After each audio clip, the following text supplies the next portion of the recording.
You guys are now trying to walk to the... No horses, no cart? You guys have the cart. So you guys are traveling. Do we? Yeah, you guys have your cart. Right. Yeah, your cart. At the end of this, I just listened back to this. At the end of the session, I said y'all's stuff was packed up in a cart, ready to go. Hey, it's been 2 weeks. It has been 2 weeks, and I do apologize for that. But honestly, I needed my vacation, and I do not regret that at all. Oh, I wasn't commenting on that. I'm just commenting on my shitty memory. Oh, that's fine. And I actually have Glad decent. to see you admit that. I have decent internet today, so hopefully the stream will run fine and everybody can just enjoy the show. All right.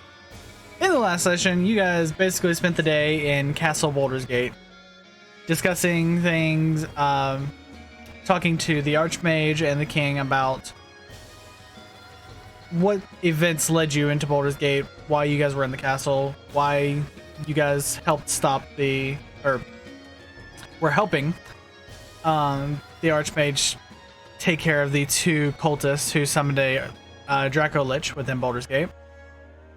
Any information you guys gathered, they shared their information, you shared your information.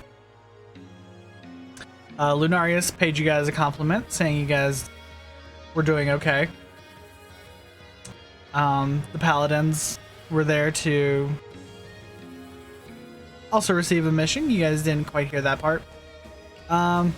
Nick stuck his nose where it did not belong and thus had modified memory cast upon him, so he has no idea what he actually stumbled upon. And Nick's also decided to really push his luck by changing his shape into that of what appeared to be one of Alistair's ex-girlfriends. When doesn't Nyx push his luck? I'm trying to figure that out. Like it's been like we're almost on 25 sessions now. I'm sorry, did you say Figer instead of figure? I might have spoken really fast. Ogre. I've been trying to figure that out for a while. We're on like technically session 30 with Nyx. And I think he's behaved maybe 2 sessions. What's that? And I think he wasn't even there for those 2 sessions, to be honest. He behaved by virtue of absence. Alright. We are picking up with you guys heading out of Castle Baldur's Gate with a cart with ale, supplies, and the mission of going down to Candlekeep, where cultists have been rumored to either be holed up near Candlekeep or inside Candlekeep. Your job is to find this information and relay it back to the king so he can send a full battalion down to take care of the problem. You guys can take care of the problem yourself if you feel so up to it and you feel you can handle it. But it is highly recommended that you let the king handle this. This is both from Alistair and King Lupin. But the agency is up to yours. You guys haven't quite left yet. Is there anything you guys need to do before you leave Baldur's Gate completely? No, well, I'll speak for the Pretty sure team. we stocked up on supplies, like potions and whatnot. Yep. Food. I think we've got plenty of. Lark is just standing by the entrance, just pulling on his new armor, just like, this is so weird.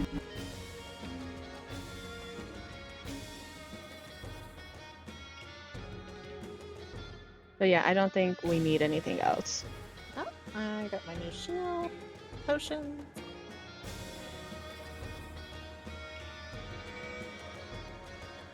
All right. Got my dragon in a chainmail bag.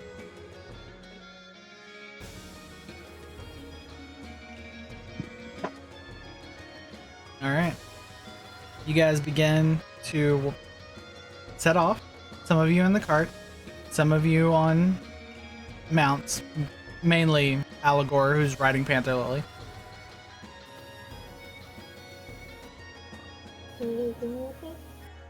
So let's go ahead and see what the weather. Kind of. You sound very soft.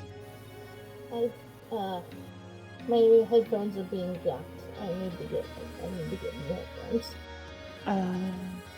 The audio keeps cutting out of it's either I have really good audio quality if I have them plugged in, but then the mic doesn't work, or then the mic works, but the headphones keep cutting out and I have to keep going back into the settings and turning them on again.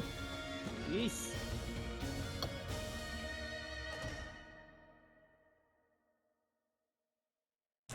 Need new ones.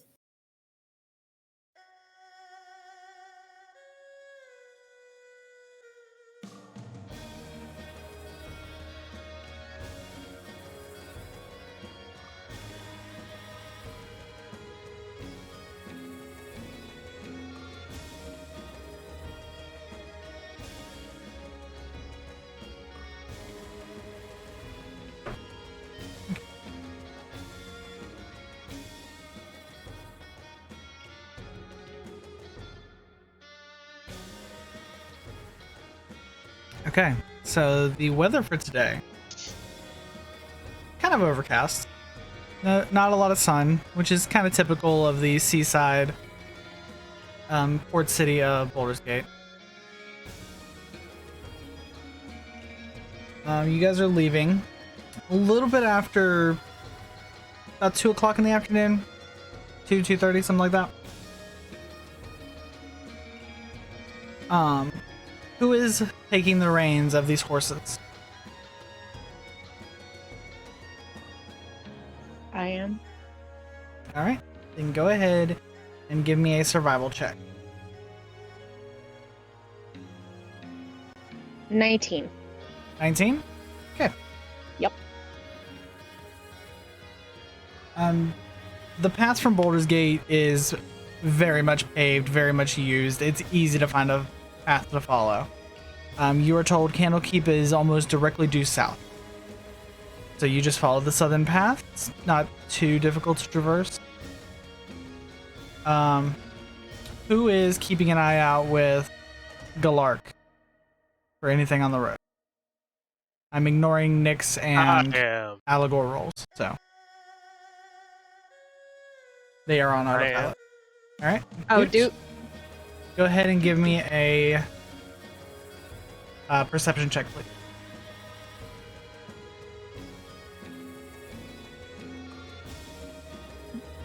Just Doot or you too? 25. You're Strong. driving. You're focusing on following the path. You're Okay. not exactly looking for danger. You said 25? Natural 20, 25. Okay. So, Dragon! No, that's not. not quite. What? Don't do that. You are following the path, and Galark is keeping their eyes on the road, just making sure they're going down the right path. The clouds and the sea and the mist coming from the sea are. Yeah. What? A little girl comes along. No, you can go get the tablet.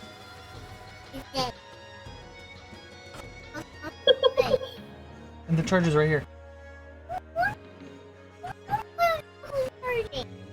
You're not getting on the stream deck, no. Because I need it back before the stream and I needed it to not be dead. That's why. So no.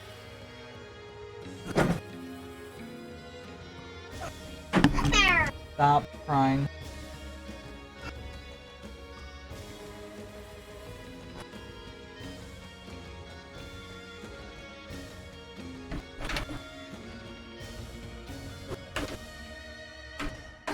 You're a monster. I am a monster. It's fine. She's also 6 and is very whiny. Fight fire with fire. Just That's funny. Lindsay's 30, it's still whiny. Because, of course, the fact that the tablet is not charged. You're not gonna be up here whining. How dare. not going downstairs.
surviving off of Okay. 4 hours of sleep. Ooh. Did someone take your stream deck? Nope. She wasn't getting it. There are just some things I refuse. Especially since she had it last time and I had just now found it 3 weeks later. Jesus.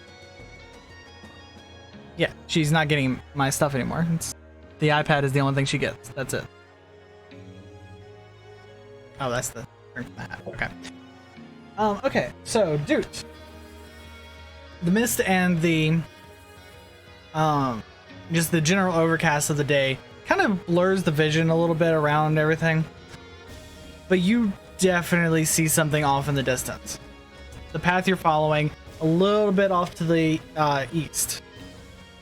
You're watching these strange figures move amongst the fields. And at first you're not entirely sure what it is. You kind of just like are peering through your mask and not entirely sure. And then for a brief moment, the mist clears.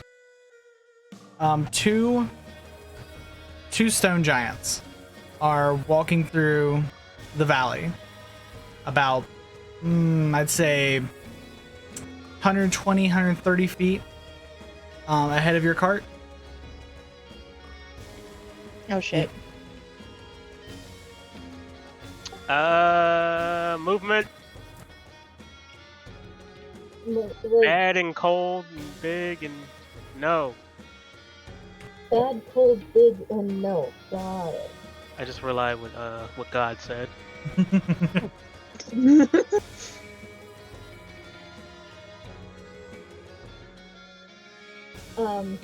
we have time to like hide the cart and ourselves off to the side, or? Oh yeah, I mean they haven't noticed Way you. too fast. They haven't noticed you guys. You guys have time to move. They're just walking. The situation is we don't bother them, they won't bother us, or? Yeah, I'm not going to get out of the vicinity as quickly as possible. I'm in no mood to fight stone giants. Yeah, that's a good idea. Friend them, but I'm not making Best part, stone giants are the docile ones.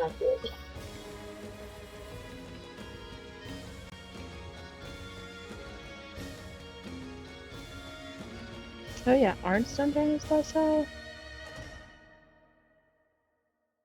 I don't believe Rhiannon knows that, and typically, when there are large things moving about, it's best to stay out of the way. And true.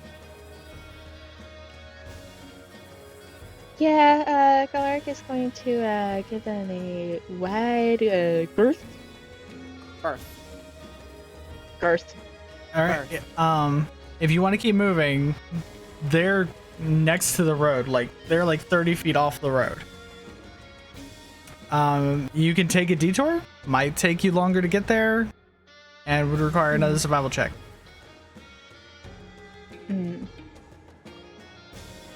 So they're not on the road. No, they're like just walking through the field. Like they're minding their own business, just walking through the field. They haven't noticed you yet. Oh. Might be able to walk by them without. I've literally repeated that sentence 3 times. You guys have all been worried that they're gonna kill you guys. I love it. Okay, let's just. Well, this is Silvr Coast. You know, a rat is dangerous. Okay. That's true. I mean, considering last night we nearly died. All right. Time to do. Kind of removal. Pray. Okay, well, keep your heads down, stay quiet, and don't make sudden movements. And Keep Galark your is just weapons- gonna. keep your Someone weapons rolled a stowed. D2 if you guys have one. Tails. Roll a d4 and do evens or Or odds. heads or tails. Just go heads or tails. Tails. Oh shit. Alright, I'm gonna go say hi. Oh my god! God. No! Alright, wait, first, I realize this. Okay, you guys go hide. I'm gonna go talk to them. Question, where are you hiding? We're not hiding. We gotta make time. Let's just go and just leave them be, and they'll leave us be. Okay. And shut up. I'm going to just put like 2 hands on Doot's shoulders and just like hold him onto the cart because I have a bad feeling that he's gonna ignore everything. No, you guys said no. It sounds like a bad idea. Okay. Don't trust you. Oh, see there, that hurts. Please don't tell me you said it out loud. I did not. Oh, Galark thank did God. not. I'm sorry, but Party Dad is taking over. Oh gosh. Wouldn't I be These the bones have party dad since I'm driving the cart? Settle down and stop figuring around, turning the cart around. Okay, so Galark is just going to click the horses forward and just have them walk past the giants. Is there a way that I can add a help action with like stealth and trying to make sure that the cart is moving not fast enough to make noise?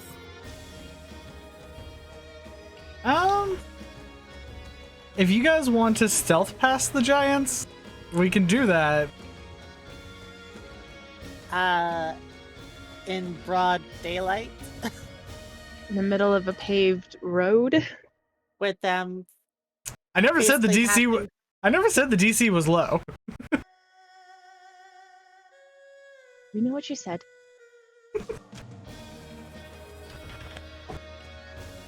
I mean, I think we should just go worst case scenario, giddy up horses and run. Ah. This is true.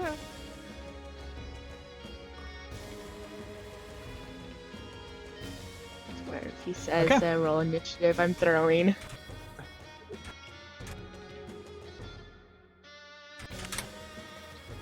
Okay.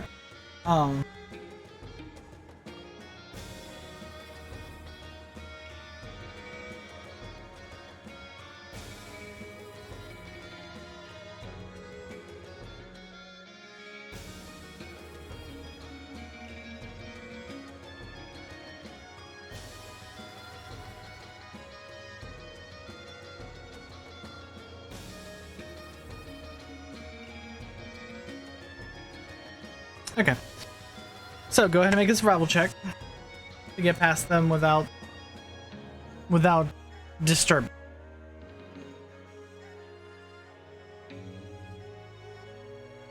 Natural 20.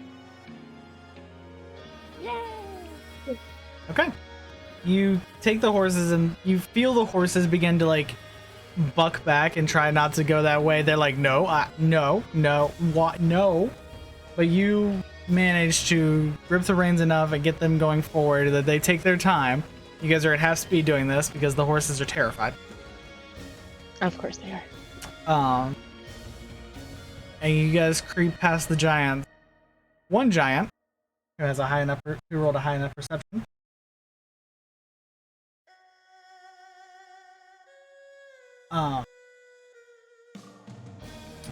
Looks across his shoulder over to your cart, and in the oddest fashion doesn't get hostile, doesn't do anything. As Galark kind of looks up to the giant just kind of, you see him have this like large straw hat. He just kind of tips his hat and just keeps walking.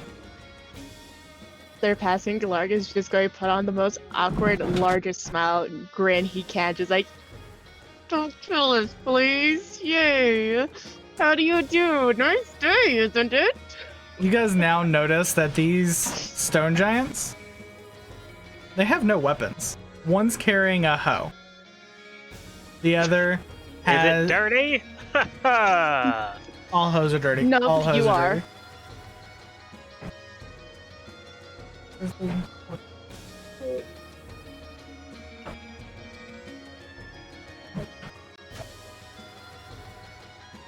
Take this. Plug it into that plug-in over there.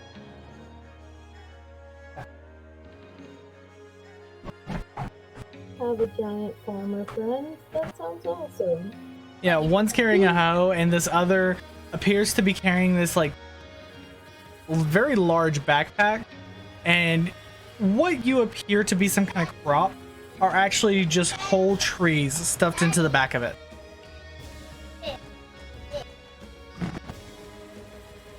Okay, then plug it into this one here. Plug it into the empty spot on the yellow one.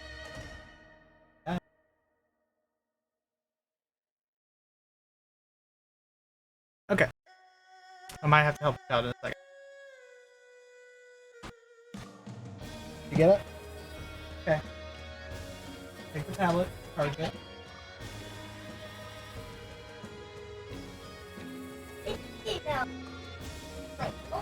You're fine. Okay. You guys are able to just walk past these farmers who are just gathering up supplies. Oh my god, that was so devastating. Could have just did my technique of communication on them. And said what? Hi, how you doing? How are things? That is another question. Do you speak giant? No, but it would have been hilarious. Oh yeah, because they would have just been like... That would have been the extent of the conversation. Oh. Okay. That being said, go ahead and make another survival check as a storm is rolling in. That's a 13. 13? Total, yeah. You get about another hour of overcast before you see these black clouds begin to just roll in over the sea. You hear, because you're not far from the ocean, maybe 2-3 miles from the ocean, you can still hear the waves crashing. You can still smell the salty sea. You see these black clouds begin to roll in, and thunder and maelstrom. The ocean you hear crashing into rocks. And you're just like, I didn't know we were that close to the ocean. And then the rain hits your cart. Aligor, who is outside the cart, is cussing up a storm. Like, what the fuck? Where did this shit come from? You guys are pelted with this heavy rain. You guys lose about 3 hours of travel as everything just gets really slow. It is hard to move through this rain. You have no visibility. And the horses absolutely hate it. Where is it, Druid? What do you need at?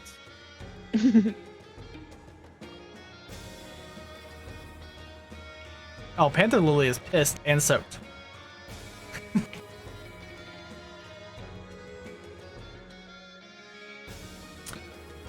You guys lose about 3 hours doing this.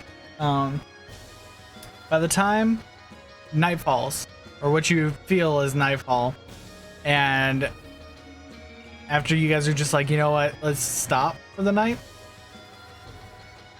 you guys had just made it maybe 20 miles away from Baldur's Gate.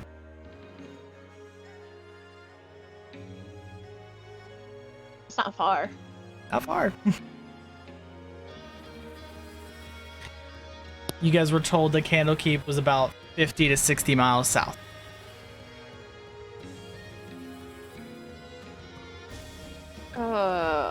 We better not take us another 2 days to get there.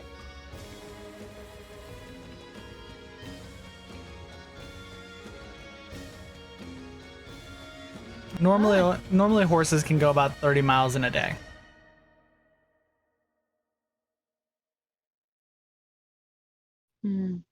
Well, I suppose the only thing to do is set up camp for the night. As best as we can. And hope that not everything's soaked. Most of the stuff in the cart was fine. Like the tarp that you guys have over the cart is fine. Aligor's gear completely soaked. Galark, definitely soaking wet, having sitting in the front out of the tarp. Most of it's just really annoying.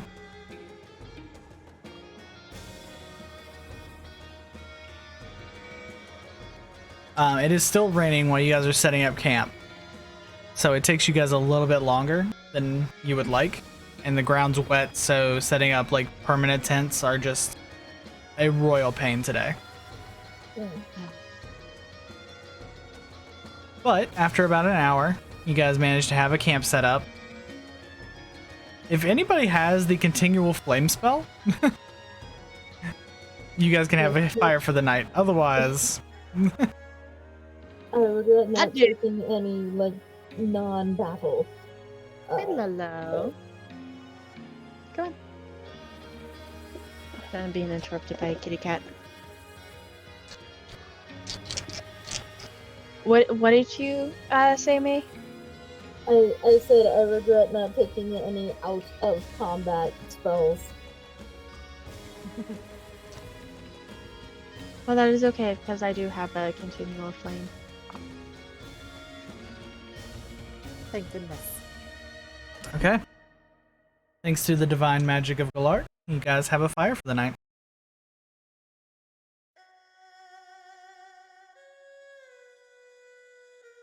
Okay. As you guys begin to rest, who is taking the first watch with Aligor? I'll take middle watch. I'll participate in first watch. Okay. Yeah, Galark is just going to his tent and casting create or destroy water to get rid of the water on his body. Not in his body, just on it. Good specification. Destroy water does not do that. I promise. Just being sure. Yeah, you use the spell, and it's a leveled spell, so every ounce of moisture on the outside of your body immediately just evaporate. Your hair is dry as can be now. Like your hair is like nice, dry, and a little brittle. Like maybe you need to wash it after this, but for right now it's fine. Use a good leave-in conditioner. Or Galark just sticks his head back out and then pops back in. We're like, yeah, that's better. That's fine. This is fine. That's how you catch a cold. Just a little bit. We'll see how that rolls. Well, you All know, right. at least Galark won't be sneezing as loud as you, Kiki. I can't even say anything against that. I know when I sneeze, it's a hurricane. It's a hurricane force. You get those loud sneezes, like, achoo. Yeah, they're earthquakes. It's untight. I did not do that on purpose. That was just very good timing. All right. Rhea, That's beautiful. Yikes. go ahead and roll your perception check for your first watch with advantage because Aligor is helping. All right. Oh, thank goodness, because I got a 17 and a 9, so that would be a 19 total. 19 total? Visibility is basically 0. You're just keeping your ears out for anything suspicious. Just Can I keep. have my light cantrip out? You can. Perfect. Yeah, it's less a visibility thing of how much light there is. It's just there are sheets of rain that are yeah, just. so just eliminating the water is not Yeah. going to do much. It's like driving in the middle of a monsoon. It's just pain in the butt to see. You're just keeping your ears out for anything suspicious, any movement, any shadows shifting through the rain. You don't see anything. As your watch comes to an end, you're starting to get a little tired and look at Aligor and be like, hey, go wake up whoever's next for the watch. The rain begins to slow a little bit, coming to the center of the storm. You do notice out in the field are 2 massive mounds that were not there when you guys set up camp. And you take a moment to focus and you're like, Are those the stone giants sleeping in the field? No, can't be sure, but you're like, is that them?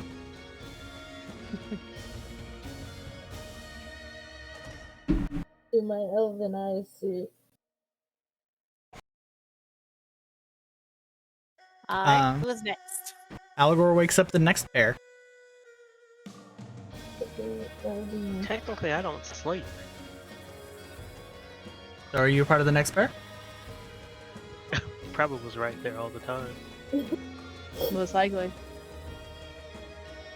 Yeah, Aligor finds Doot and is like, "Oh yeah, you don't sleep. Go to watch. I'm going to bed." I Aligor don't just want to. My eyes hurt. No, please don't let me watch. And I slowly, while I say that, I slowly go back, go up to watch. who's taking second watch with Doot, I am. or he can do it by himself with no advantage. Your choice. No, I am. I only need 4 hours of sleep. I can do it. No, Zen said they would. Okay, Zen's doing it. Okay. Zen and Doot, you guys are awake. The storm has come to a little bit of a stop for the moment. Still raining, but not as heavy, and visibility gets a little bit better. I'm gonna pull out my viol and just play some calming music along with the rain. Okay. For those who are awake or Lo-fi vibes. yeah, for those who are awake or a little more conscious, you hear the sound of a lute breaking through the pounding rain that's been hitting y'all's tents all night, and it's a little nice reprieve. It's a viol. Viol, I'm sorry. It's I thought like you a said- violin that you pluck. Yeah, I thought you said lute. My bad. Yeah. You hear music. You hear music pierce the rain. I have an instrument too, but it's for battle. It's more for battle. And I hold up my horn. No.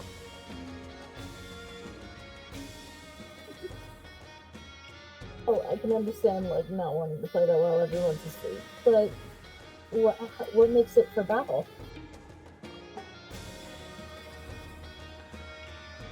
What did you just say? You said what makes it for battle? Yeah. My It, headphones not coming in all the way? yeah, when You're you- still sounding very soft. Yeah. Oh, good. Okay. I will be loud and annoying. Suddenly it feels like Lindsay is here with us.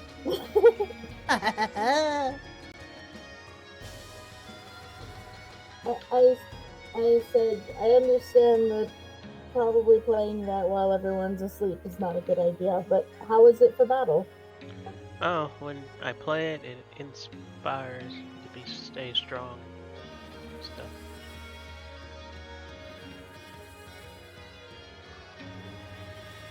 Please tell me you heard that. Mm-hmm.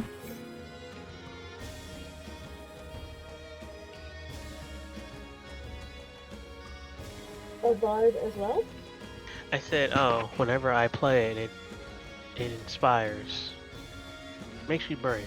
Makes, you know.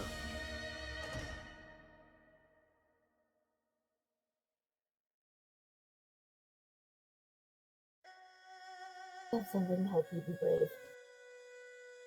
Fights are fun. And also terrifying.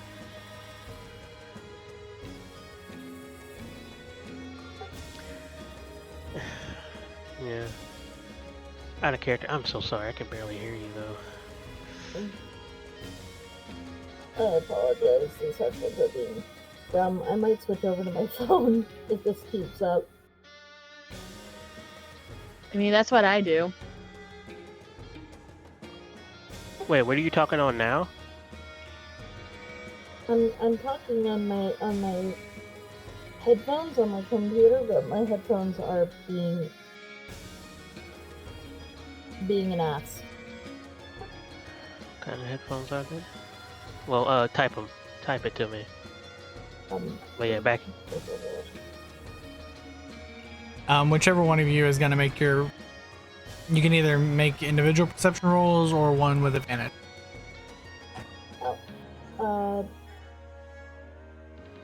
You know what? I will give Doot advantage on the perception roll.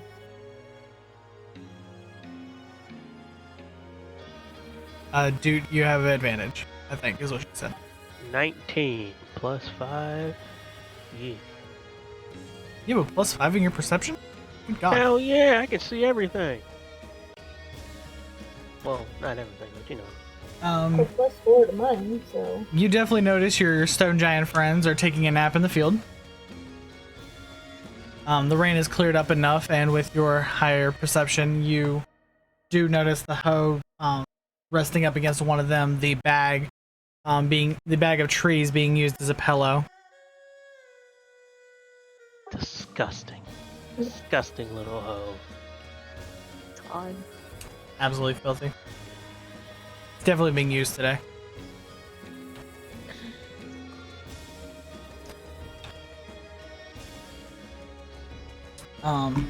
Nothing else peeks out at you for your watch. It's just the giants there in the field. The rain is nice and calming. By the end of the watch, you look up and the sky is clear. You can see the stars now, but you notice that there's a very distinct ring spreading for about 2.5 miles wide. You are at the eye of the storm. This is the calm. That is the only calm you're gonna see for the next while. Oh, yay, it's a mild hurricane. It's a very mild tropical storm.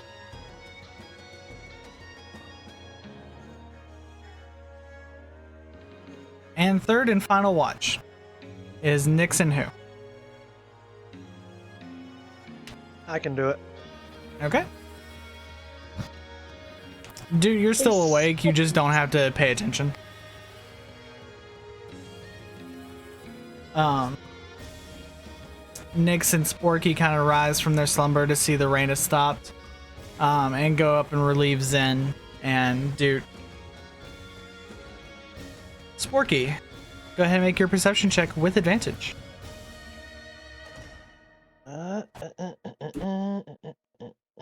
17.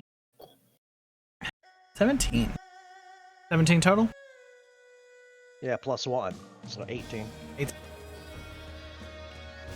You said perception, correct? Yep. Okay, yep, 18. You look around, you see the stone giants begin to stir and get up, start packing their stuff up and getting ready. They also look at the sky and you see them like kind of just talking back and forth. And then they begin to walk before you guys wake up. You feel the earth kind of give a little bit, a little boom, boom. They weren't particularly close to you. They were probably about 200 feet away from your camp. But you can still feel them like getting up and begin to walk away in a very hurried pace.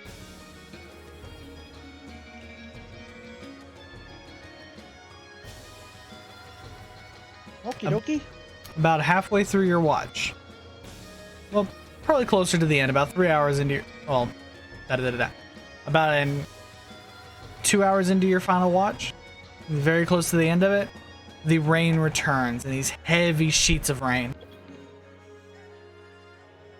Nyx, absolutely just not having it. Is like, nope, nope, nope. Goes and starts to pack up his tent and jumps in the cart.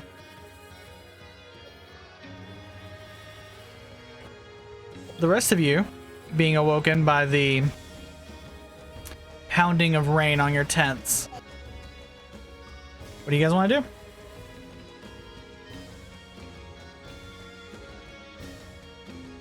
Oh, we might as well trudge on. That's what I say. Yeah, might as well.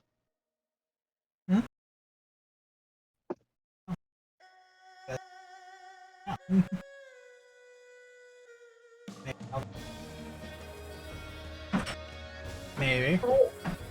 I don't mind walking outside of the cart if Aligor and the kitty need some space. What'd you say, May? But I don't mind walking outside the cart if Aligor and the kitty need to hide from the rain this round.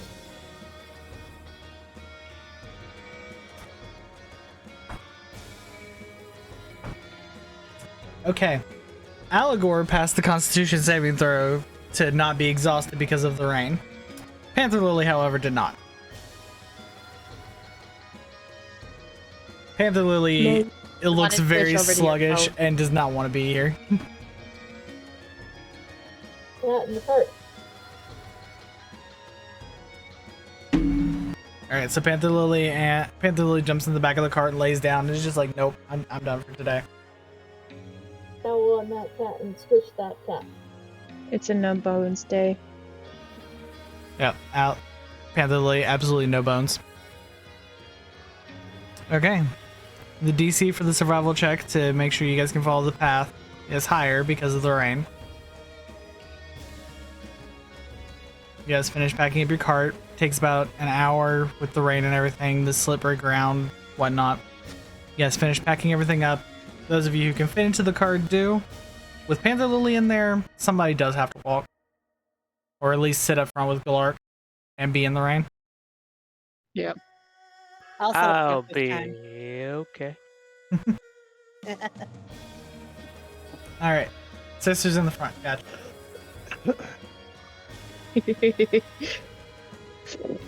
Okay. Well, at least I'm not driving with my other sister. She has no sense of direction. We'll see how Galark's sense of direction is today. Well, I got a 21 in survival, so you tell me. With disadvantage? Because of the rain? Oh, what's this? Damn it. Hold on. Big money, no Emmys. Yeah, that's a 17. Okay. You're able to... It slows you down a little bit. Not a whole lot, but a little bit. You're able to stay on the path. The one big issue you're having is the wind and the rain slamming into the cart every so often. And the horses are miserable. They don't want to be walking. They want to rest and wait out the storm. But you are pushing them forward. How do you convince the horses to go and not just stop?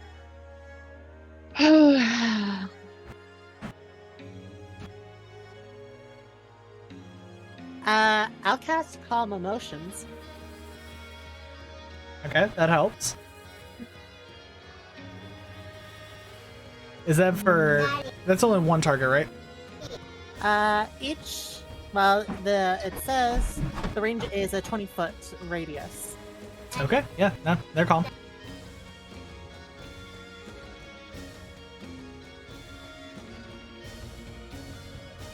Yeah.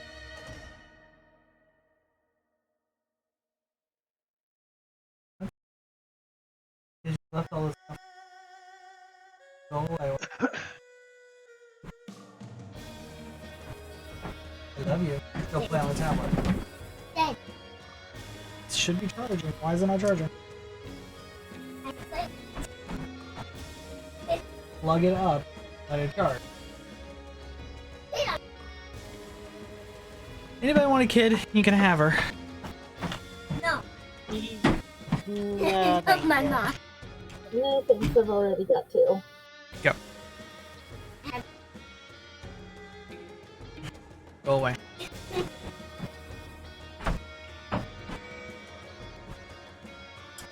Need drugs.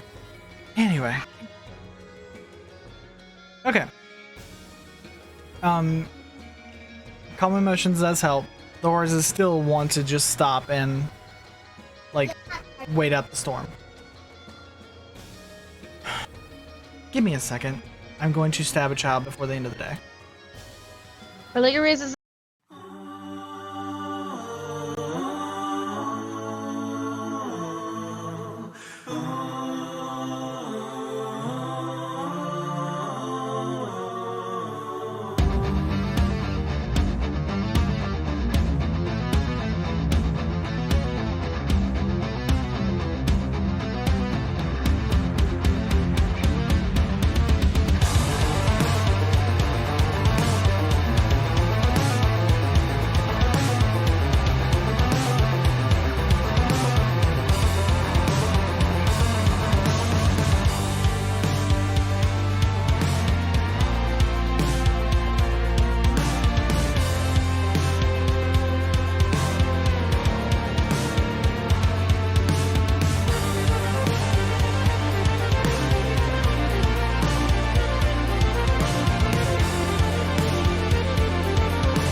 Okay.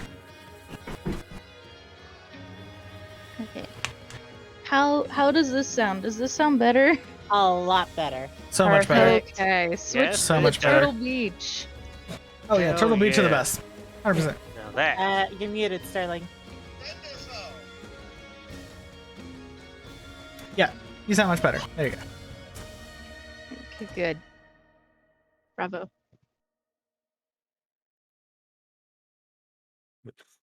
No longer suffering from broken mic syndrome. It affects one in every so often streamers. Mm-hmm. One person in every D&D party suffers from broken mic syndrome. Usually next. But I guess today, Nick seems to suffer more from robot syndrome than broken mic syndrome. This is true. All right.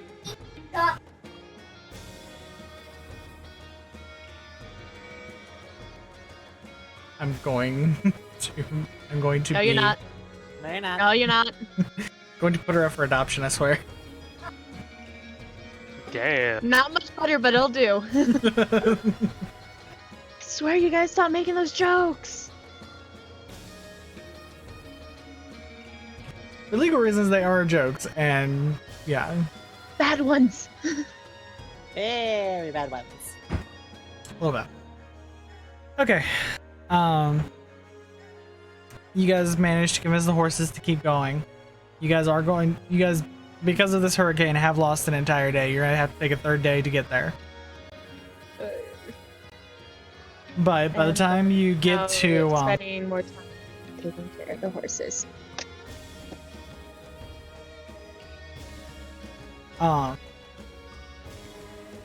You guys can, when you guys sit down to rest for the evening, the storm is all but over. It has passed, broken up, and you just have the minor rain left over. You guys sit down to rest in the muddiest of places for the simple fact that everything is muddy. You guys try to find some place that's at least salvageable to set up camp, but it's still Is it a whole still mess. raining, or has the rain stopped? It's still like drizzling, like the rain's coming to an end. Probably by second or third watch, the rain will be completely done. Well, in the meantime, since it's just drizzling, going to cast Destroy Water in 30-foot area on the ground. All right. That'll maybe support a tent in the fire. Mm-hmm. The rain's not heavy enough that you destroying the water in that area makes it dry enough you guys can set up your camps.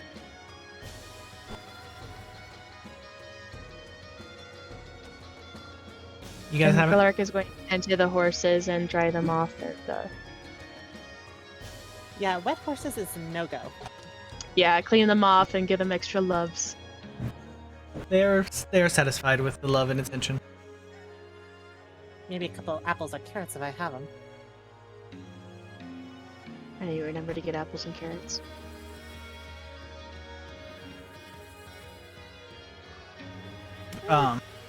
Sure, it'll be a part of our rations and some shit. Yeah, you guys Somehow. have some fruits and vegetables in your cart to give them. Okay. The Baldur's Gate guards made sure to include food for the horses as well. Remind me to thank them when we get back. Who's taking first watch? Galark will, since he's tending to the horses. All right. And he also didn't take watch last night. Yeah. It's only fair. And Nyx joins you on first watch. God damn it! Alex is not actually present. I rolled for that one. Doom doesn't. But Doot doesn't even sleep. Everyone needs to pull their weight. Just because That's you have what- a restless sentinel, so to speak, It doesn't mean we can take advantage of him. Nyx is sitting up, just like sitting on the ground, just watching like around, looking around. Doesn't really interact with Galark, who's also up, just like. Galark makes sure that the horses are far away from Nyx while he's tending to them. All right. Go ahead and make your perception check. I'll say it's normally disadvantaged because you're messing with the horses, but because Nyx is technically helping you, it's just a straight roll. Okay. Perception, that's going to be 23. Nice. I got a +6 perception. And then play it. Just keep it plugged in. I did. Okay, what? 23 perception. 23? Very nice. And I have a cat trying to sleep. I can't. You have, you're kind of just keeping your eyes peeled, looking around. Nothing really interesting is happening about the area. You watch the storm as it begins to subside.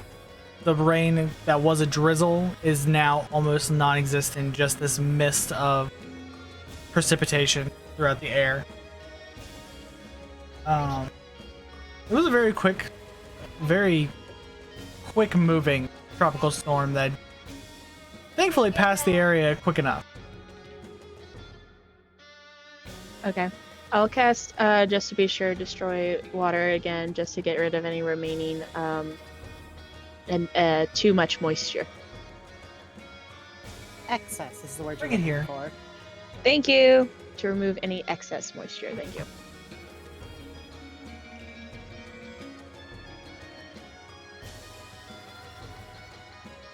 I see we have more issues. Tablet No, issues. she wants to play the one game that has parental access on it. Of course.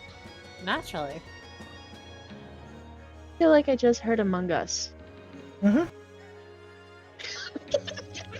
That's some sus shit, man. The one game that has parental access on it. Yeah, the only other game on there is Roblox. Right? Yeah. Holy She can't- shit! Yeah, she can't sign into my account without my thumbprint.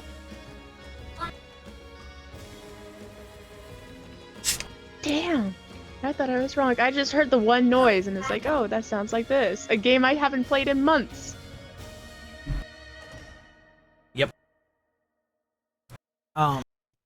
The hurricane moved through quickly, and it's now that it's ending, you're kind of looking up at the sky.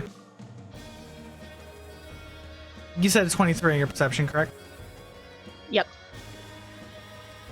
You in particular notice something in the stars that are very peculiar for this area.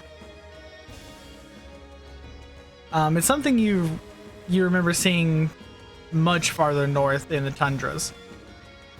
This far south, it's curious. Oh no. There are green, blue, and purple lights streaking through the sky. You look up as this hurricane has passed, and there's this aurora stretching clear across the sky.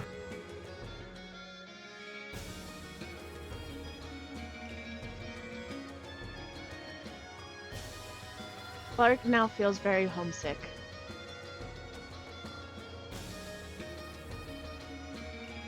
Just remembering some of the nights they'd stay up with their, with his mom watching it, or festivals and the aurora would happen, and everyone just stops to stare at his beauty.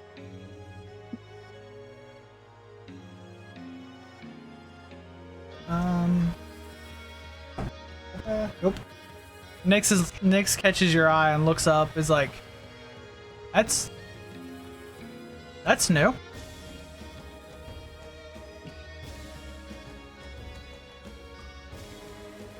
Yup. Nyx just kind of looks at you. You're not really talking. He's like, I'm gonna go get the next SWAT. Yeah, okay, whatever. Who's taking the second watch?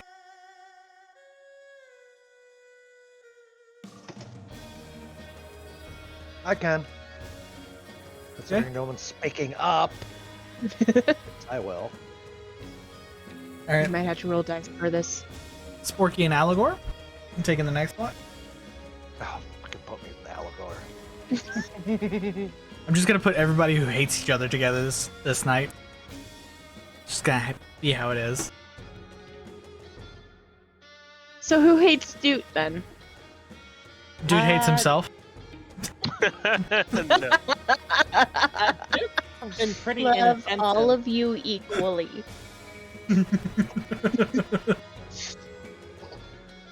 Oh no, if I really wanted to mess with Sporky, I would put Rhea with him and just be like, enjoy. Oh no. At least Do it, though. Aligor, I don't think will kill Sporky outright. I wouldn't kill him outright. And I won't kill her outright. See, that's what I don't believe from either of you. How are y'all gonna kill him outright? It is Yeah, against you would my have to roll oath. deception checks for that. It is against my sworn oath as a paladin of redemption. Of course I wouldn't kill him outright. I give him You the see, chance- I got a natural 20 on insight, so I don't believe that at all. Listen, You I didn't had- let me I had finish. Justice and Aligor to deal with in the beginning. Then I had Nyx and Galark, and now I have Rhea and Sporky to deal with. Hi, Dad. You didn't let me finish. I said that I wouldn't kill him outright. I give him a chance to repent first. And I said I wouldn't kill her outright. Because, well, it's fun to drag it on. Crazy shit. See, there's that. He's Sporky, I believe. Okay. That being said, you guys, Aligor and Sporky, get up for y'all's watch. Aligor kind of just like looking around is like, well, at least the ground's not wet anymore. That damn rain has stopped. He goes to pet Panther Lily, and Panther Lily is just straight up staring at the sky. Aligor being blind, no idea what's going on. Just wondering why Panther Lily is staring straight up. But we should look straight up. Which is what I do. I look straight up into the sky. You see the aurora, clear as can be. This far south? That's Yeah, not that doesn't right. make sense. That doesn't make sense for you. That is not right, folks. The Aurora Borealis is directly above us, and we're too far south for that to happen. think- Sporky, go ahead and roll a history check. History? Uh-huh. I was in the... at my Because there's technically not a science check, but history work. Well, nature. Yeah, Semantics. Yeah, that's a nature or D20, history. right? D20? Yep. Natural 20. Nice. All right. know, Are you right? adding your nature or your history? Nature's +6. So, Okay. You know the aurora is a natural event that happens when sunlight hits ice mixed with fog and mist and creates this beautiful spectrum in the sky. That is not how auroras are generated. I can Wikipedia how it is and read that word for word. For the basis purpose of D&D, we're going with that. For the basis of D&D, for tonight, that's how they're made, damn it. and for what I needed, For and tonight? for how this aurora is being produced, is what's For happening. tonight, it's whatever the DM says goes. Very good points. Okay, I'll keep my mouth shut. See, why can't you do that all the time? Fuck you. That's why. Damn. Aligor looks around and Amen, is like, sister. "What the fuck are you talking about?" And then looks through his cat's eyes and is like, "Oh, that's pretty. That shouldn't be it." No, it should not. You also feel, because you got a natural 20 on nature check, the temperature has dropped significantly since you Oh, there we go. since you left Baldur's Gate. It was a nice temperate, like, summer air all day. The hurricane obviously made it a little bit colder, but now you can see your breath. It's dropping to Arctic temperatures this far south, this close to the coast. Oh, that's not good.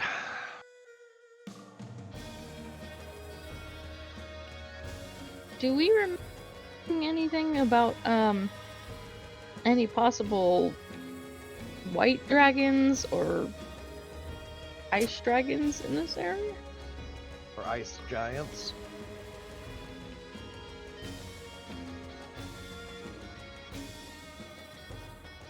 You guys were told that the last dragon you guys had to find for the ritual that was supposedly being prepared was a white dragon.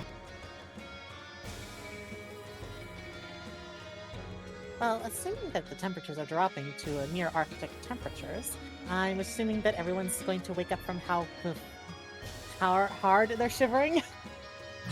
You guys are starting to like reach for blankets that you guys didn't think you needed and are realizing, wait, it's getting really cold really fast for no reason whatsoever.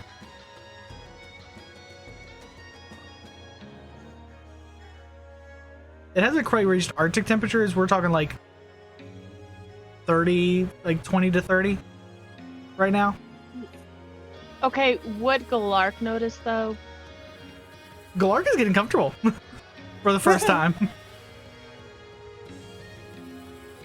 Galark's like, wait, why is it now comfortable? I'm not hot. Hold on, what's going on?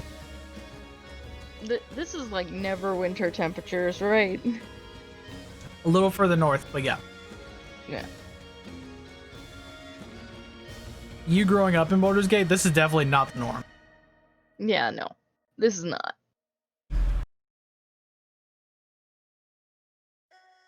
So Sporky, go ahead and make that perception check with advantage because Aligor is now like keeping his eye out with you. So to speak. Ooh, 16. 16 total? Okay. 16 plus 1, so 17. 17. Okay. Nothing catches your eye. It's just getting colder. And the longer you're out here, the worse it gets. By the end of your watch, your breath is very visible. What rain is remaining has started turning into snow. Nothing has accumulated on the ground just yet. But it is starting to snow with a little mist of rain that's still around. And your breath is very much visible.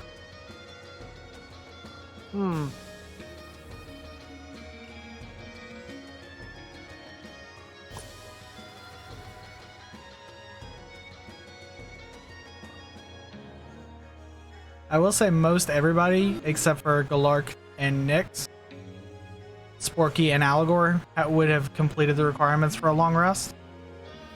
To get the rest of your party to complete those, you guys have to do one more watch. I'll take the next watch. I suppose I'll get up too. Alright. Rhiannon, Zen, you guys wake up to putting your armor and your clothing back on and looking for extra clothing to put on as it is frigid.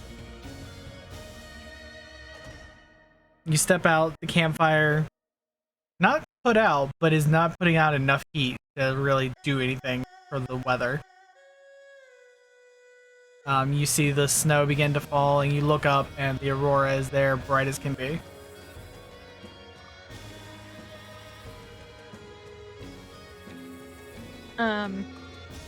My Levistus is a left testicle. Does anyone else have lanterns? Because what we could do is take some of the light from the fire and apply it to the lanterns and put those in the cart for our journey. At least that'll help keep some people warm. I have candles, so no. I only have a spare blanket. Let's see. I suppose I'm wearing my vestments for extra warmth.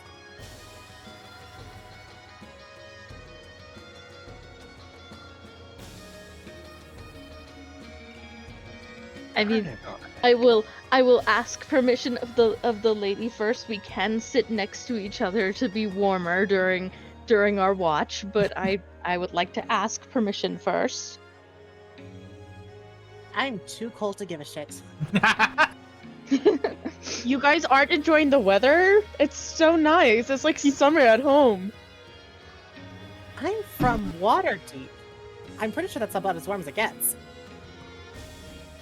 Pretty close, yeah. You're technically right there close to the equator of Faerun. Yeah, I don't do cold. Yeah, then It's kind of ironic because I actually prefer the cold. Then I will pull up next to Rhiannon and throw my cape over her shoulder and kind of sit as close. Brown cow. Galark is going to grab his bedroll and just wrap it around the two of them, just like here. Galark doesn't need it right now, so. Galark should be asleep right now, like in theory. Oh, is he? Shit. Go to bed. I thought we were Shit. talking. I thought we were getting up and moving about now. No, this is the third watch, so you can finish your long rest. Otherwise, you're not regaining spell slots. Yeah, no, I'm finishing my long rest. Sorry.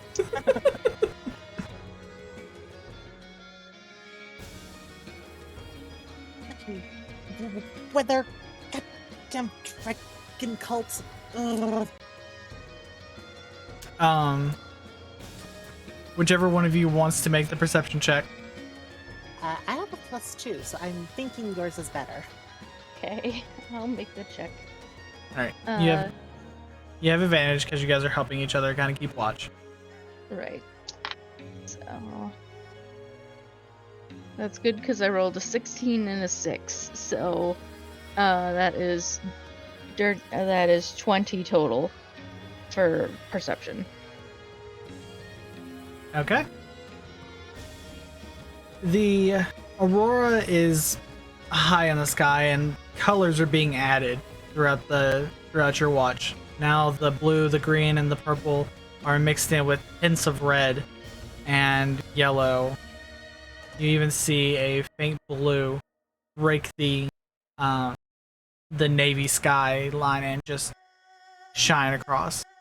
Multiple colors being added. About 45 minutes to an hour into your watch, the aurora completely vanishes. Huh. Like just snap of a finger vanishes or fade. Like slow fade. Okay. Okay, because it's like the snap of the fingers. Like, No, it's like it was That's- there, and then over like the course of 5 minutes, it just gone. Does it start to feel like a little warmer as well, or is it just Still cold. still cold? The aurora fades. It's still cold, getting colder. You're probably at -5 degrees right now. You guys were not ready for the cold weather. Yeah, you think? Yeah, we might need to stock up on some cold weather clothes whenever we get to the next town.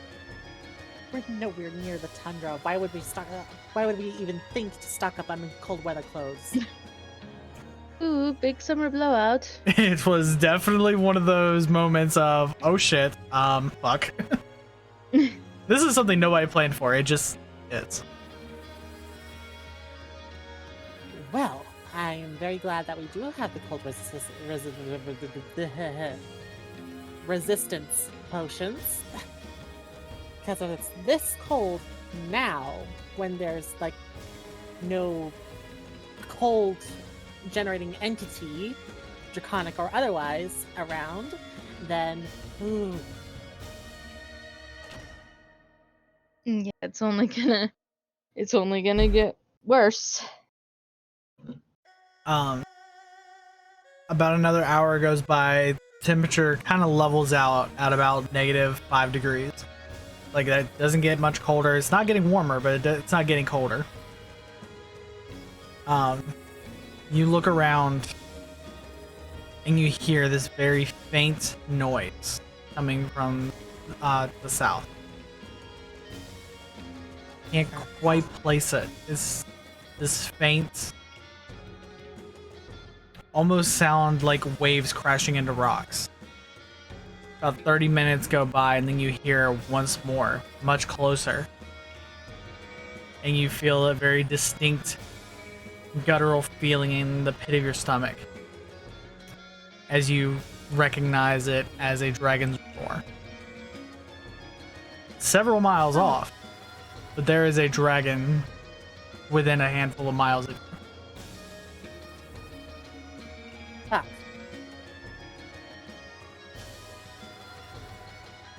We like out in the open, or do we have some cover? This is an open plain all the way down to Baldur's Gate.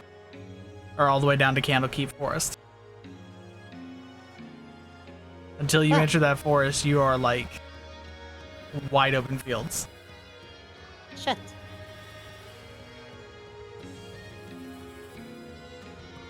And how far away are we from Candlekeep Forest? From where you guys are about right now, about 5 miles.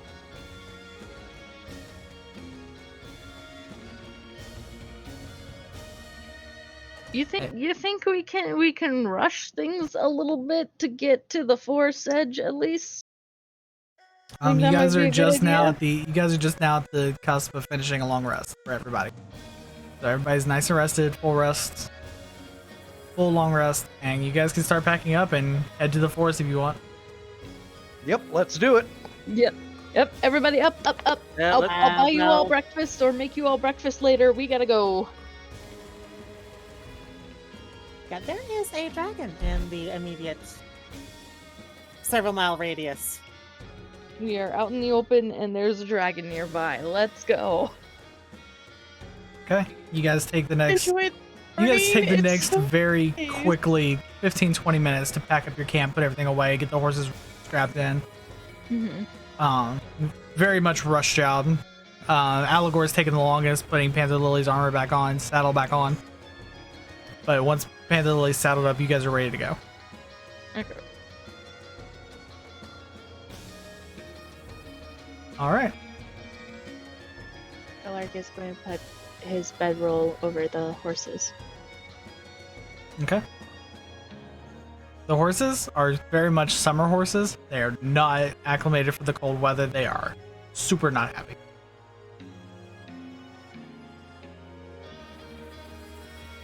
So sorry, you're okay. Well, hopefully after we get done here, we won't have to worry about horsicles. Be nice not to worry about our horses freezing. All right. Galark, survival check, please, to see if you can make it to the forest quick enough. That is a 19. Okay. You start going. The first mile passes. The temperature stays about the same.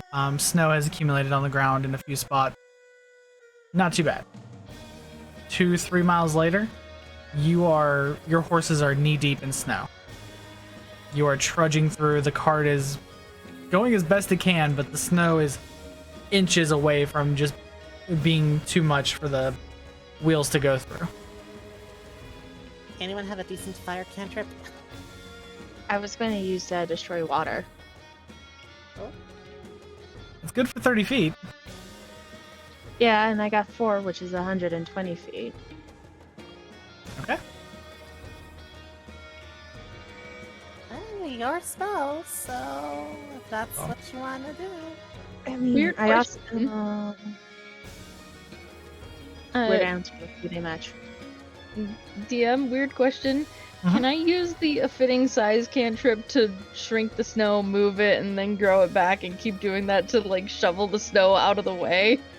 That works in 5 feet increment, in 5 foot increments. Like, you're going to slow yourself down, but yeah, you can do that. Oh my gosh. So I then mean, we're it's already basically moving? the same as taking a shovel and moving it. I mean, I think shape water would be a better use for that, but yeah, if you got fitting size, yeah.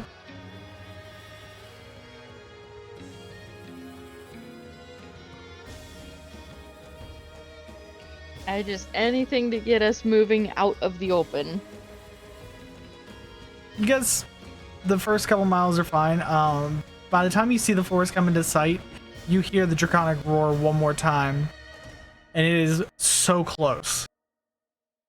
And you hear it make a second roar, but this time you can hear the blood curdling up into its throat and coming out of its mouth. It's being attacked by somebody, by something. Oh, It's fighting. That's what this roar is. Huh. And it's within a mile or so of you. Do we wanna check it out, or do we wanna try the safety? I want to take a peek. I must admit, I'm curious to see what's causing such damage to a dragon. It's audibly in pain. Do you care for the dragon now? I mean, I Could be have the that as problem fear for a dragon, many could be a creatures. problem for us, so... That too. All right, you got whoever wants to look for the dragon. I need you to make an investigation check. Oh, 'Cause right now you're just scanning the horizon to see like what direction this dragon's coming.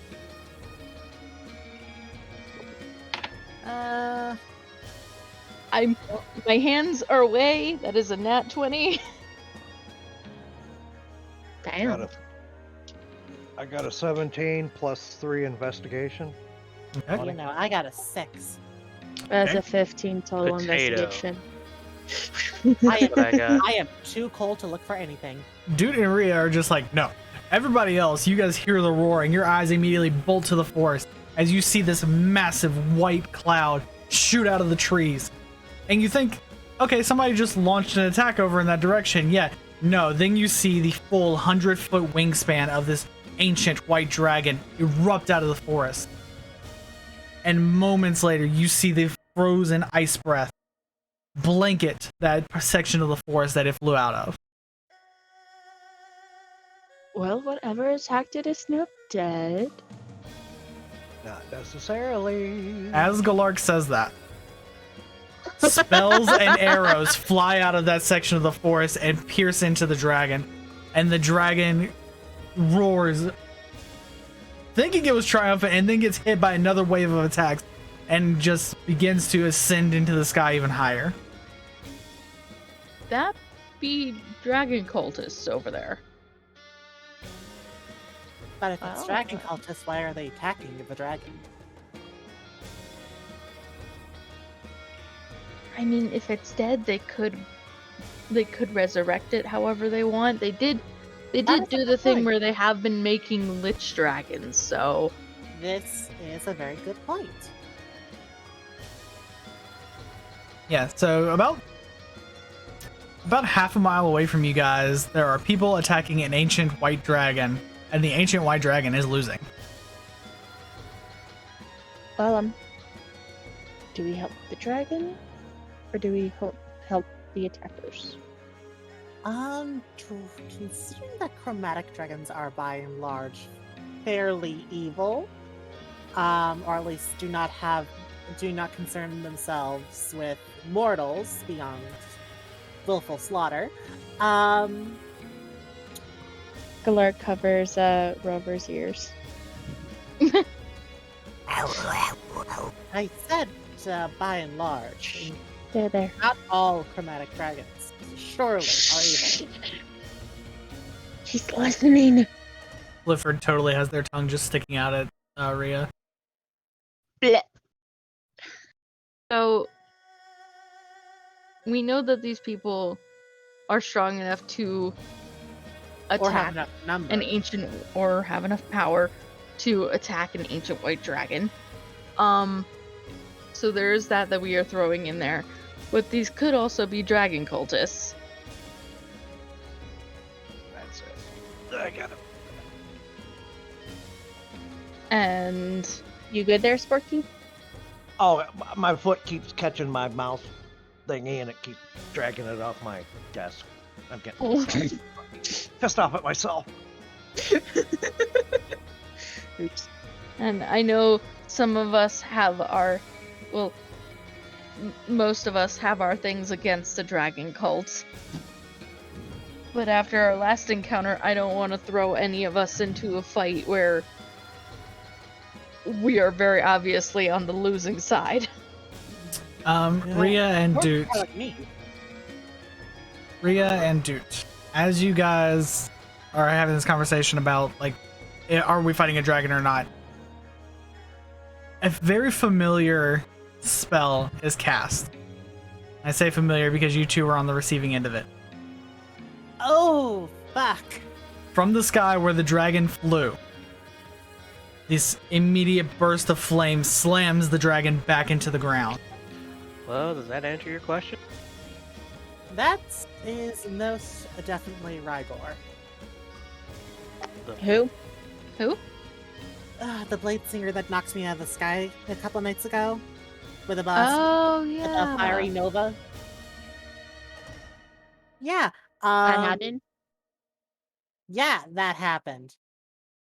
Yeah, he just did the exact same thing to an ancient white dragon.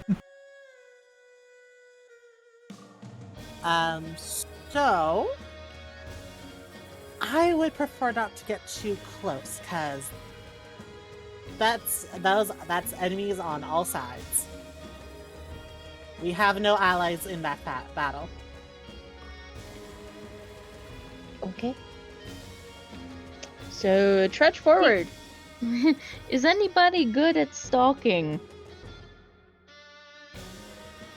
We might be able to get, like, some information if we can sneak up and... Not with this armor. The rogue is asking who's good at sneaky sneak. Listen, the ranger is also good at the sneaky sneak. It's a matter of self-preservation. It's a good thing that I did get mithril chainmail then, because Aligor You know what? takes the ring of invisibility and is like, I can try. It's a lot of snow. Or, And he's you know short. what? You know what? How close are we to the forest? You guys are about half a mile away from the forest. Would you say it's like dim light in that forest? Oh yeah. I mean, if you guys continue on, I can catch up. I can turn into... I don't think they're gonna notice a bat when they're fighting a dragon. at that in daylight. If I stay in the trees, I'm sure they won't notice. Yeah, I'm not so sure. Aligor takes the ring of invisibility and just hands it over to Zen. Like, Zen, just... You are literally the best at this. Oh, don't be be that careful not to confident. leave any footprints, though, because those are easily tracked. See, this is where Pass Without Trace would be nice. I can almost guarantee classic Aligor did not take ranger that spell. I can almost guarantee Aligor did not take that spell, but I will check. Pretty sure we had this exact discussion.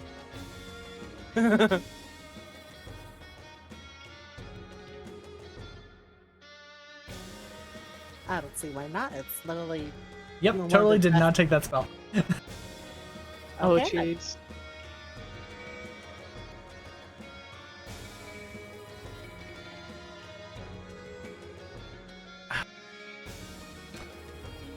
See? So, technically, I have the ring. technically Aligor did not take their spell when they leveled up. I mean, it's an option, they can have it. but I don't want to make that choice for them. Right. Yeah. If Aligor is giving me the ring, and I have the cloak,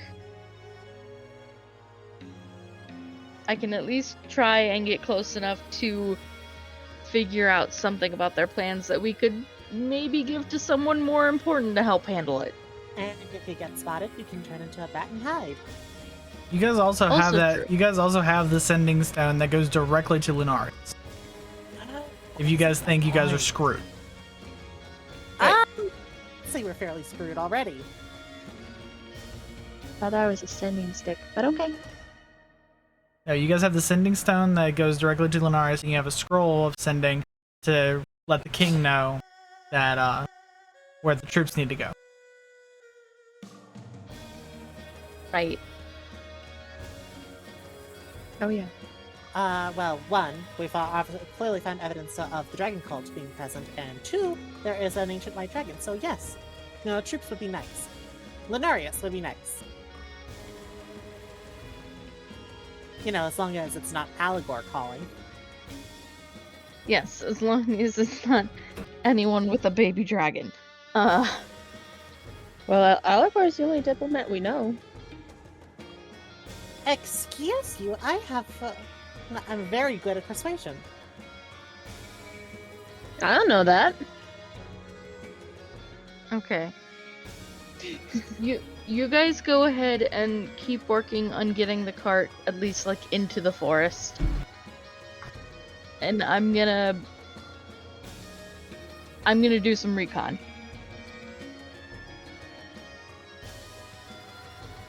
Okay then. May our footsteps be swift and silent. I Okay. appreciate that. I need a stealth roll from Zen, please, with advantage because you're invisible. Here goes the dice. So stealth +6, that is 23. You jump off the cart, and for the first maybe 3 steps, your footprints are in the snow, and then you vanish. You are gone. You have enough speed and you're invisible. You leave no further tracks on the snow up to the forest. As you get there, your cloak can now fly if you wish. You are in dim light now. Which would maybe benefit you. You could glide from tree to tree. Yeah. Stay off the snow. Because I can choose whether to take the form of a bat or just actually fly, but both require being in dim light. Yep.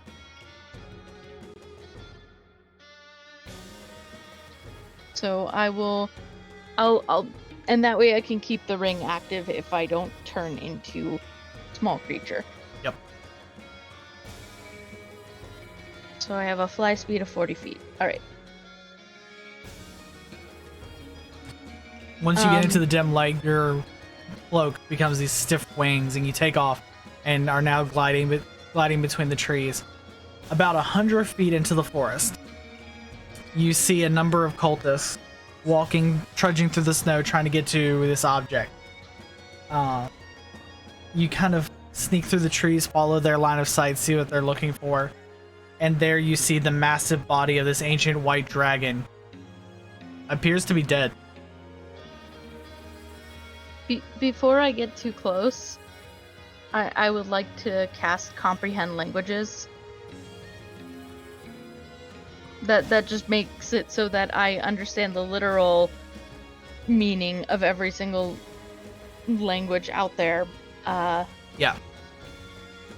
Just in case if they're talking in like some other language. And that lasts for an hour, so. It does. And you're technically not concentrating on the invisibility because it's the magic item. Mm-hmm. Second. Need to double check something. We're all dead. Okay, so the ring does keep you invisible until you cast a spell. Oh, until I cast a spell? Yep, until you remove the ring, attack, or cast a spell. Or until you use a bonus action to become visible again. Then I won't. Then I'll be fine. I won't cast a spell. Okay. I won't risk it.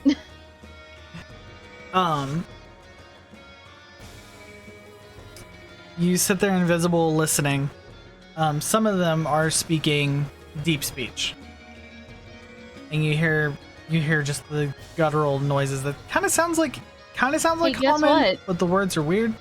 You speak deep Hey, speech? DM, guess what? I speak deep speech. Okay. Ooh, that's one of the languages I took. Cool. I'm gonna be back. Basically, you're hearing them cuss out Rygor for dragging them along to kill an ancient white dragon when he easily could have done it himself. They literally believe Rygor could have done it himself. Aw, the henchmen. They are so salty. Then you hear in Sylvan. You speak Sylvan or just Elvish? I speak Elvish, not Sylvan. Okay. You hear somebody from above you. Not directly above you, but definitely you have to look up to see who it is. A familiar cloaked figure holding a green gem in one hand. You hear him shout commands out in Sylvan, and the henchmen immediately begin to cower and just do as they're told. Moments later, you see the other cloaked figure with a flaming blade in hand just like land on the dragon's torso. He says out in common, "I don't care what you do with the rest of the body, but the hide belongs to me. After all, your puny firebolts only did so much to it." You see the henchmen kind of just grunting and begin. It appears like they pull out knives and begin cutting off parts of the dragon. Very strategically, like fangs are removed, the eyes are removed. One talon from each hand is removed. You also see them cutting the membranes off the wings, as a handful of others are beginning to skin the dragon. This is going to be a very long process. If you want to sit here and watch the whole thing, see what they're doing, it's going to take about an hour. But Rygor... The one with the flaming blade is Rygor? Yeah. And apart from just his massive size, he has an iron mask with one eye socket open and no other visible features. What's your passive perception? I think it's 14. Let me check. Yep, 14. 14. You notice that that one eye slot that's open, the iris is appears to be like a dragon's eye. Like an actual dragon's eye, or just It looks like it. Like the eye is mostly black except for the green iris and slit lid, or the green cornea with the slit iris. Nope. Green iris and slit pupil is Pupil, the word you're thank looking you. for. That's the words I'm looking for. English is hard. Latin is harder. Yep. Yes, that's why I'm walking the source. So they're definitely from what I can tell is that they're harvesting the parts to take back and turn into something, or You're not entirely sure. They're just gathering up body parts and skinning the dragon. It's hard to tell. He specifically wants the hide. He specifically wants the hide.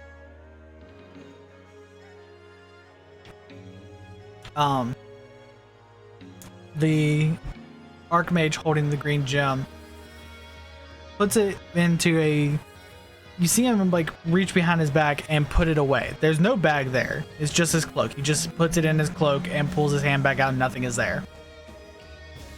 Then you see him seemingly appear, reach into the sky, his hand disappear into a space, and pull out a diamond. A very large diamond, literally the size of probably a basketball. Uh-oh. Rygor, we need to begin the ritual before the paladins show up. If we're interrupted again, we might not get another chance. Rygor looks up, is like, and they keep skinning the damn thing while we do this? Yes, you'll get your hide, don't worry about it. Just know that the damned Inquisitor was there when we left. I don't know if he sent troops to follow us or not. Fine, let's begin this ritual then. Rygor and the other Archmage float off into the sky about 60 feet above the dragon and begin chanting in Draconic. Okay, real quick question. Do I know, like, specifically landmark-wise where the body is enough to give directions if, like, we were to call Lunarius right now? Landmark-wise, you know you flew about 120 feet into the forest. The sea, you know you're about 3 miles away from the shoreline. But there are no discernible landmarks around except, hey, look for the snow.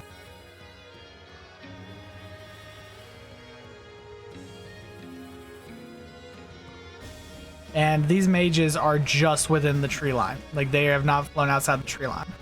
Right, they're staying still below the tree line. Yeah, they're just high enough away for their magic to work on the full body of the dragon.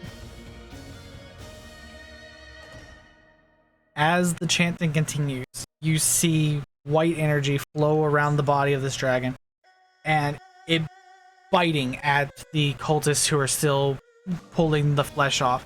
You see the energy actually bite at their hands and cause them pain. But then as the chanting increases, the energy comes up into this white crystal being held by this archmage.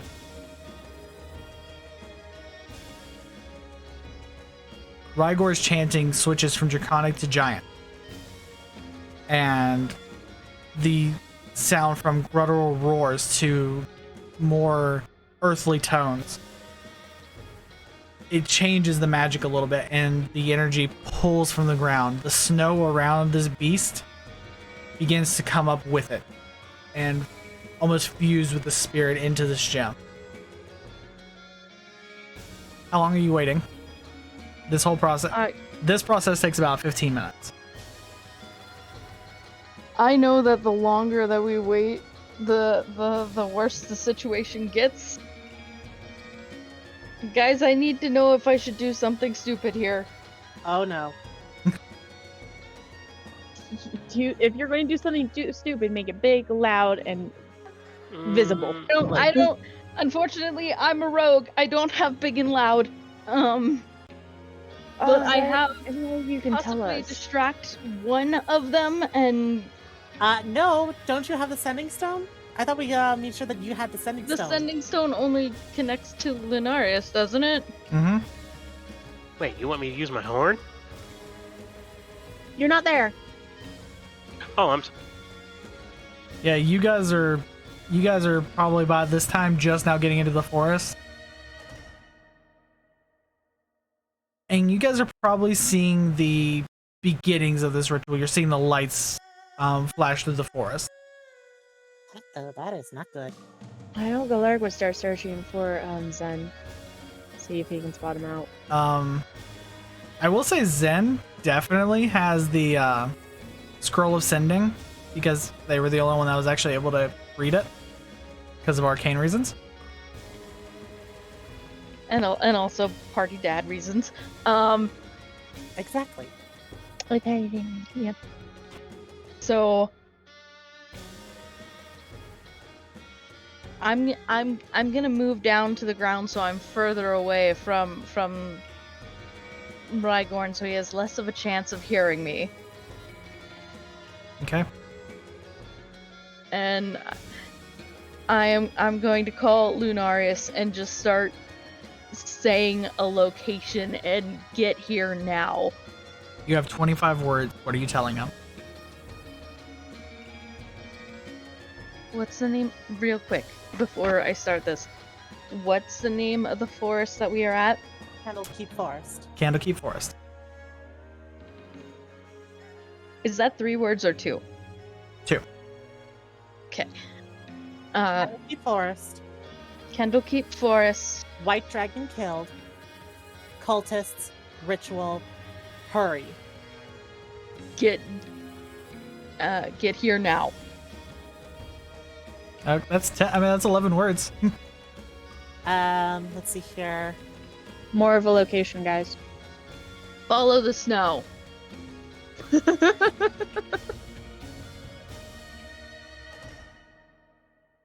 me see here. Maybe throw in a please hurry. Okay. Already did. Message received. You wait a moment. You're still watching, and you hear this ancient voice creep into your mind.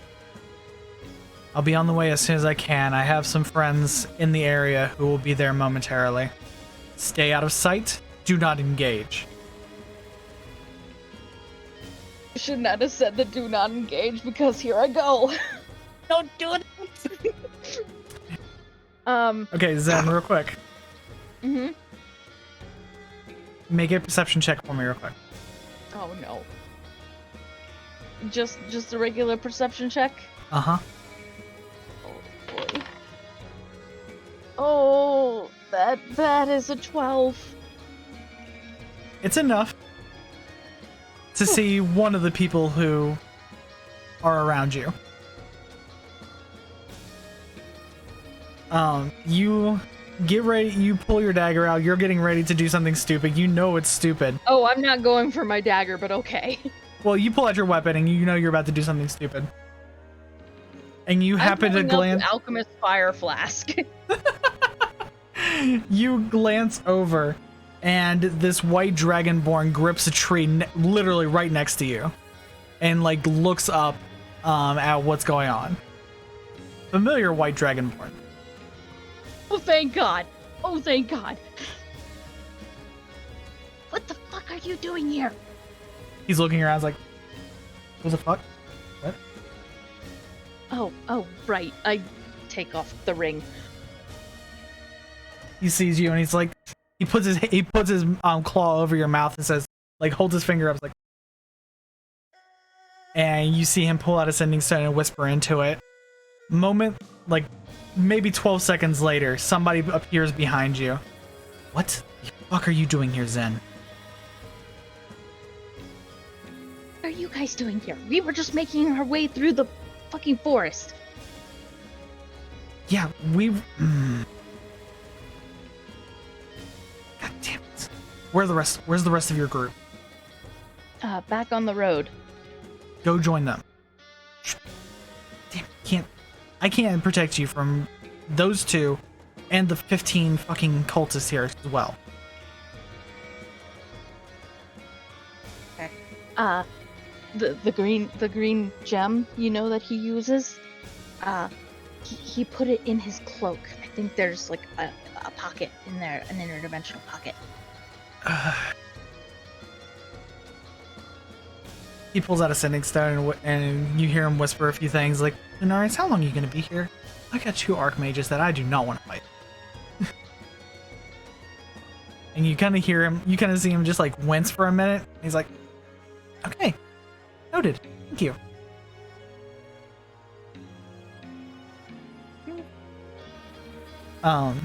Randolph just looks around at his crew and is like, fuck.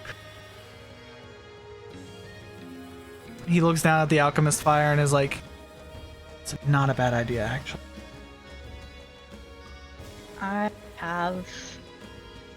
How many of these do I have? I have 3. I have 3 of them. At least one, so because I don't recall if we actually split them up formally. I don't know. I know I wanted at least like 2. I'm willing to let you have those 2. If there are no other arguments. Um, Of what? Alchemist fire. Oh, I don't have an idea. Yeah, no, that's up to you guys. I just assumed that when we got all of those potions, we put them in a chest in the cart for us to divvy up later. it's pretty much what I assumed. Yeah. Yeah, that makes sense. Randolph like starts gesturing with his hands to a handful of his companions, and you see the Fire Genasi pull out this bag from his bag of holding, and unravels it and passes down the line 3 vials of dragon fire, of alchemist fire. If you can destroy his cloak, you might be able to get the gem. That's a possibility. I have to hold off 2 Are any of you archmages. good at sleight of hand? I have to hold off 2 archmages for the next 3 minutes until Lunarius gets here. I need you to go warn your team to stay out of our way. He looks over to the Fire Genasi. Infernus, I hate asking. I need your dad. Oh? Infernus looks over and is like, are you fucking kidding me? That's what you want to do with that option today? I smell Okay, drama. I see some father-son troubles happening, so I'm gonna take that as my cue to go. Randolph puts his hand on your shoulder and says, do not make a sound for the love of God, and if you see a fairly large explosion in the next, 30 seconds, don't turn around. Right, gotcha. I will go look out for my friends. As you're leaving, you do see Infernus pull out this black glass bottle that looks like it's swirling with flames on the inside, and he tosses it over to Randolph. I swear to God, I hope you know what you're doing. Uh-oh. I wish I could give you all bardic inspiration right now, but that would be very bad timing.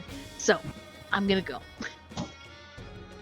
You begin to leave and get back to your team. You see they have just entered the forest. And as you do, and you're about to start relaying what just happened, a gust of flame swoops right past you guys. Not enough to damage you, but you feel the immediate heat come off of it. Oh, that's so nice. Oh, that's so hot. Oh, I hate that. I love it. I need more of that. Thank you. I don't. Okay. We need to keep moving now. As in towards the As in, we fire. need to keep going down the road. We need to get to our destination. Paladins are there, and I call Lunarius. Yeah, I don't want to get in the middle of that fight. Thank you. Yeah, no. As much as I'd like to I would like swords with Rygor again, I am no match for him. He will surely kill me this time. I would like to make sure that you all are alive by the time we get to the next town, so let's go. But what about the paladins? They've got this. Judging As I think one of them was summoning their dad, so... Are Their- you their dad? sure? Because from what you guys said, y'all nearly died the last time. Well, they also They're certainly more equipped to handle them than we are.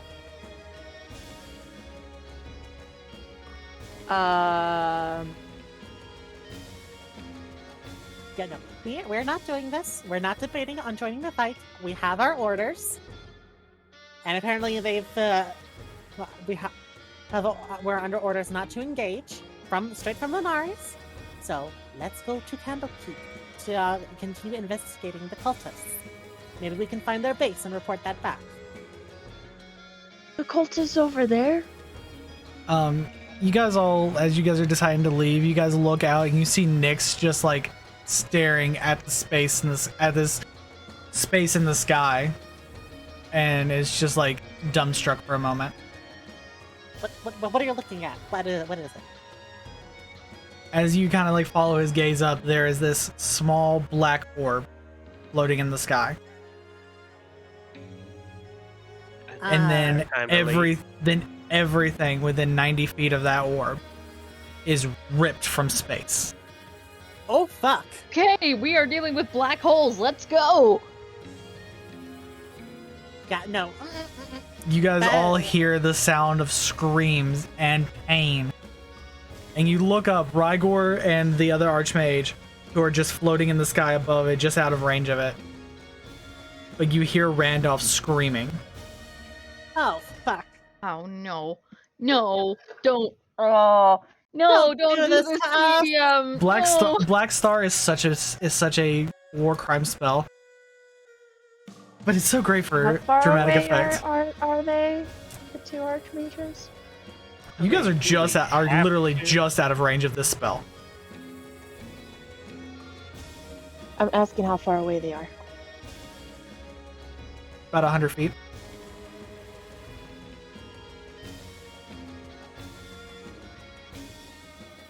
I cannot guarantee. I will tell you right now, you will not survive Black Star. If you decide to be heroic, you will die. That is my warning. That is all.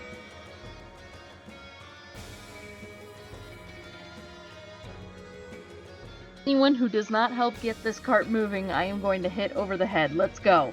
Let's go. Tell me twice. I'm out. Yeah.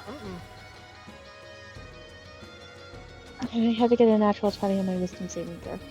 Oh, thank God. Galark's about to die. Either that or forcibly knocked unconscious. Again. I will put you to sleep if I have to. Galark, for the sake of your baby that is sitting on your shoulders, do not enter that fight. Okay, let's just go before I change my mind.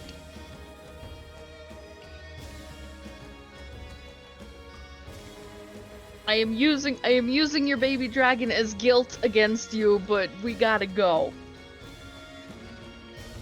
Yeah, no, Galark alive. turns back, Galark nearly steps out of the car and is like, yeah, no, I got you. Okay, let's go. Everyone in.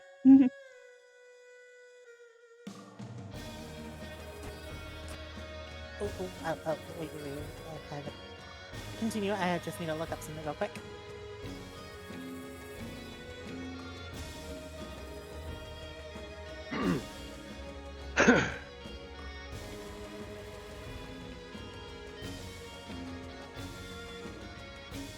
Okay, so we are we're going down the path of the forest, leaving paladins to fend for themselves.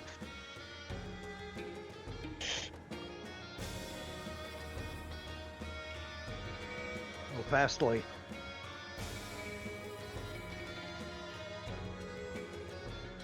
Sorry, I'm looking for something real quick. Quickly and stealthily.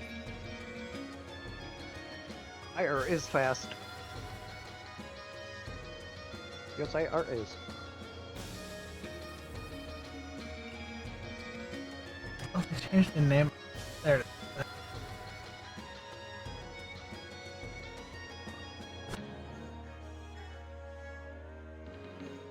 Yep.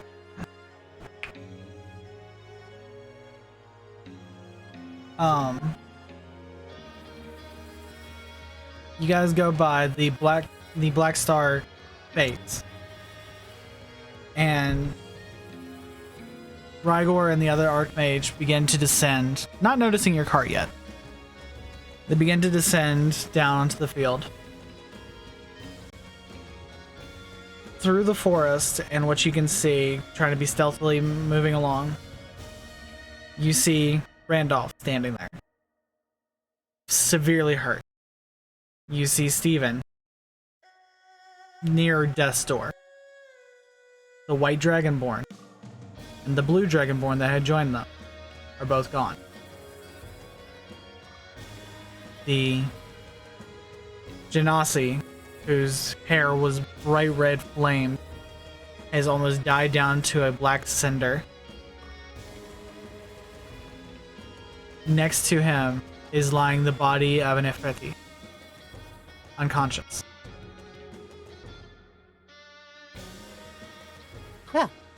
Where did they appear? Behind us?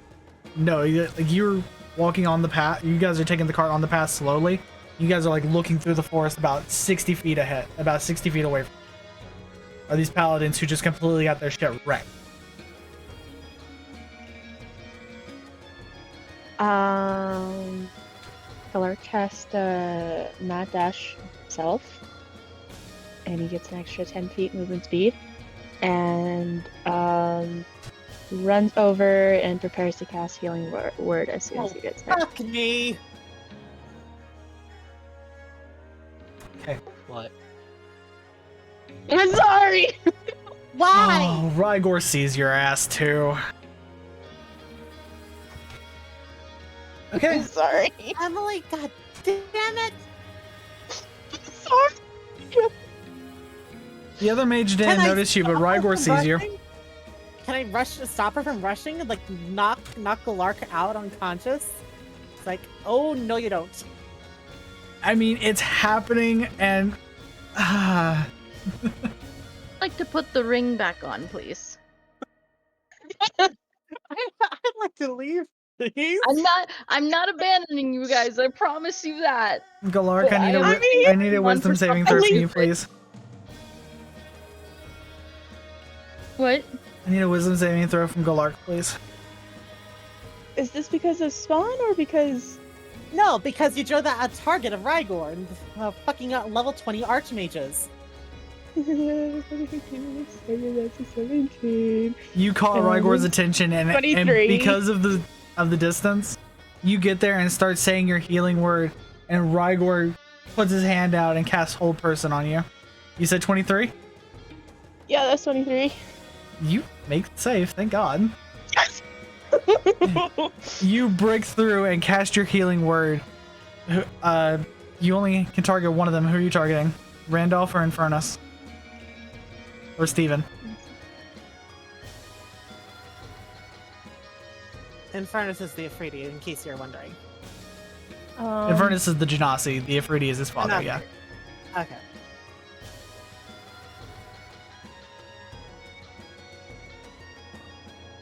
On the Genasi. On the Genasi? And that... Yes, and that is going to be on... I'm going to do my 3rd level on that one. Okay. How much healing is that? Give me a second. Literally said that. It's been 1 minute. Lunaris is still 2 minutes away. That's 12. 12, okay. The flames grow a little bit stronger, and he looks back and is like, thought he told you idiots to leave! Randolph turns his head and Steven turns his head. They're like, shit. Galark is preparing a healing word again. Okay. Literally said that if you try to be heroic, we're gonna die. And what does Galark do? Tries to be heroic! Infernus looks back and is like, I don't have a fucking choice. Claps his hands together and casts Firewall. Literally blocking Galark off from the rest of, from these guys. We are leaving. We have to... I am gonna say that I've rushed forward. I am grabbing Galark by the scruff as much as I can with him being not half as tall, 6 inches taller than me, and just pulling him away. It's like, you had your heroics, we are leaving now.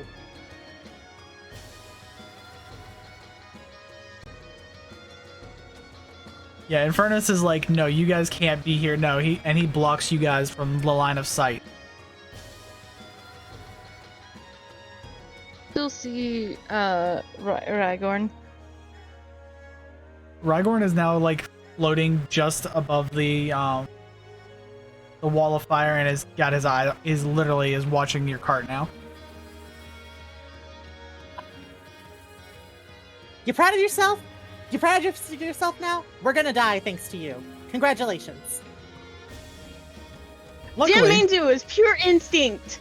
Fuck your instinct.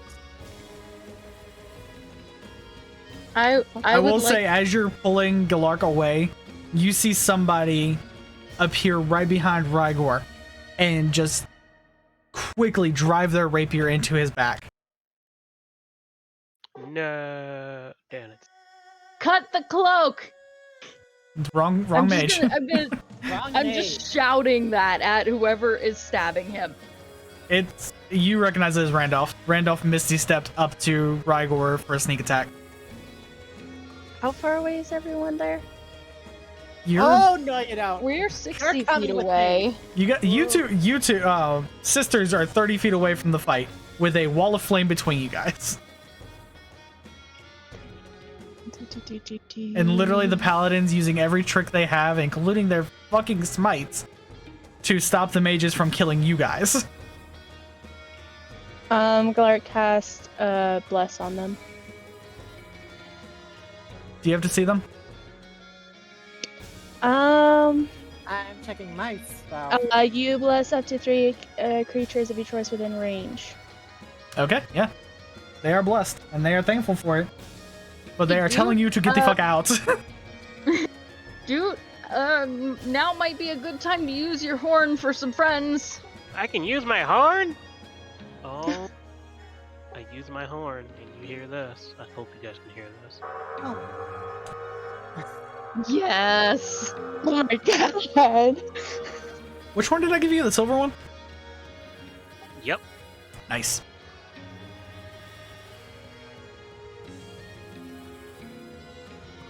Wait, don't you have, Diana? I do. I just don't have y'all's individual character sheet.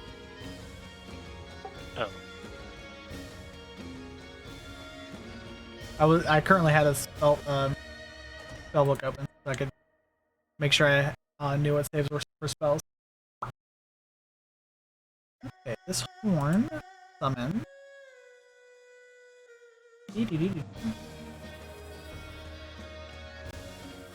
2d4 plus 2 warrior spirit that appears 60 feet within you. Roll high. Alright, so go ahead and roll those 2d4.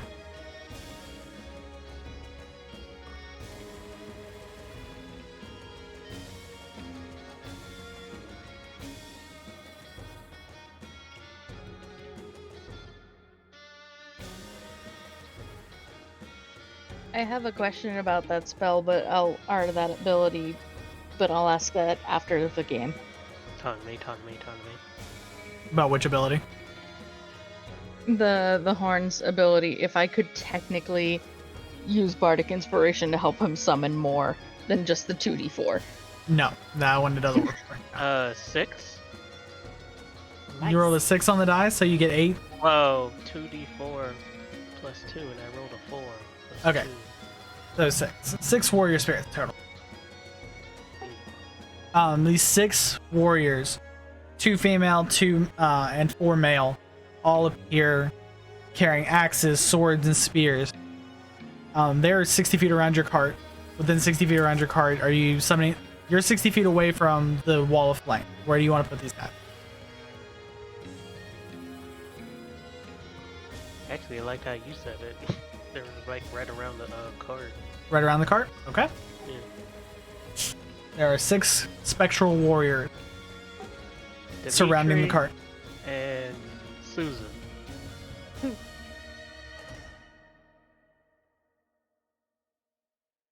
Wait, what did you name them? You heard me. I heard Susan. That was all I got. And Dimitri. Dimitri and I don't know Susan. why. Susan's and Dimitri's. Gotcha. Dimitri. Hello, Dimitri. How are you, Dimitri? Oh, I'm very well, Dimitri. How about you, Dimitri? I'm great. How about you, Susan? One of the warriors with their shield and spear, like looking up at this fight, are like they look back at you for commands. Like, what do you want them to We need do? to fight them. Wait, how many are there? You have 6. There are, as far as you can tell, there are no cultists left. They get sucked up in that spell. There's just the 2 archmages. What happened to the corpse of the dragon? What happened to the other paladins? Good point. Or was it just the 3? There were 5. The 2 dragonborns don't appear to be there anymore. Annihilation. Yeah, Dark Star disintegrates if your hit points hit 0. So there's no bodies? Yeah. No nothing. There's no bodies. Because I have Revivify and 2 diamonds! Wait a minute, I called the gang for nothing? Do you want them to fight, or? Oh yes, go! Go! Alright, the Berserkers run toward you, toward the fight. Attack the Archmaids!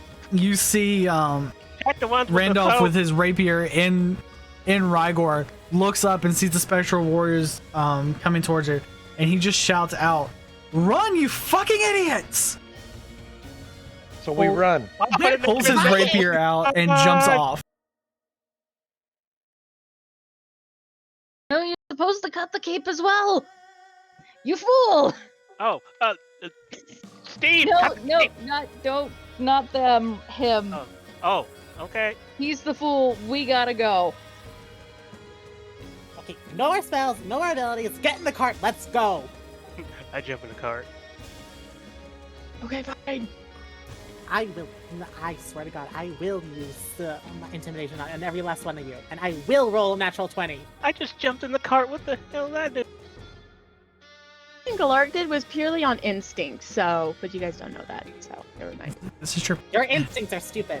Oh, character development. Gotcha. So stupid. Aligor's already in the cart, shaking, and so is Nyx. They're just like, nope. Good.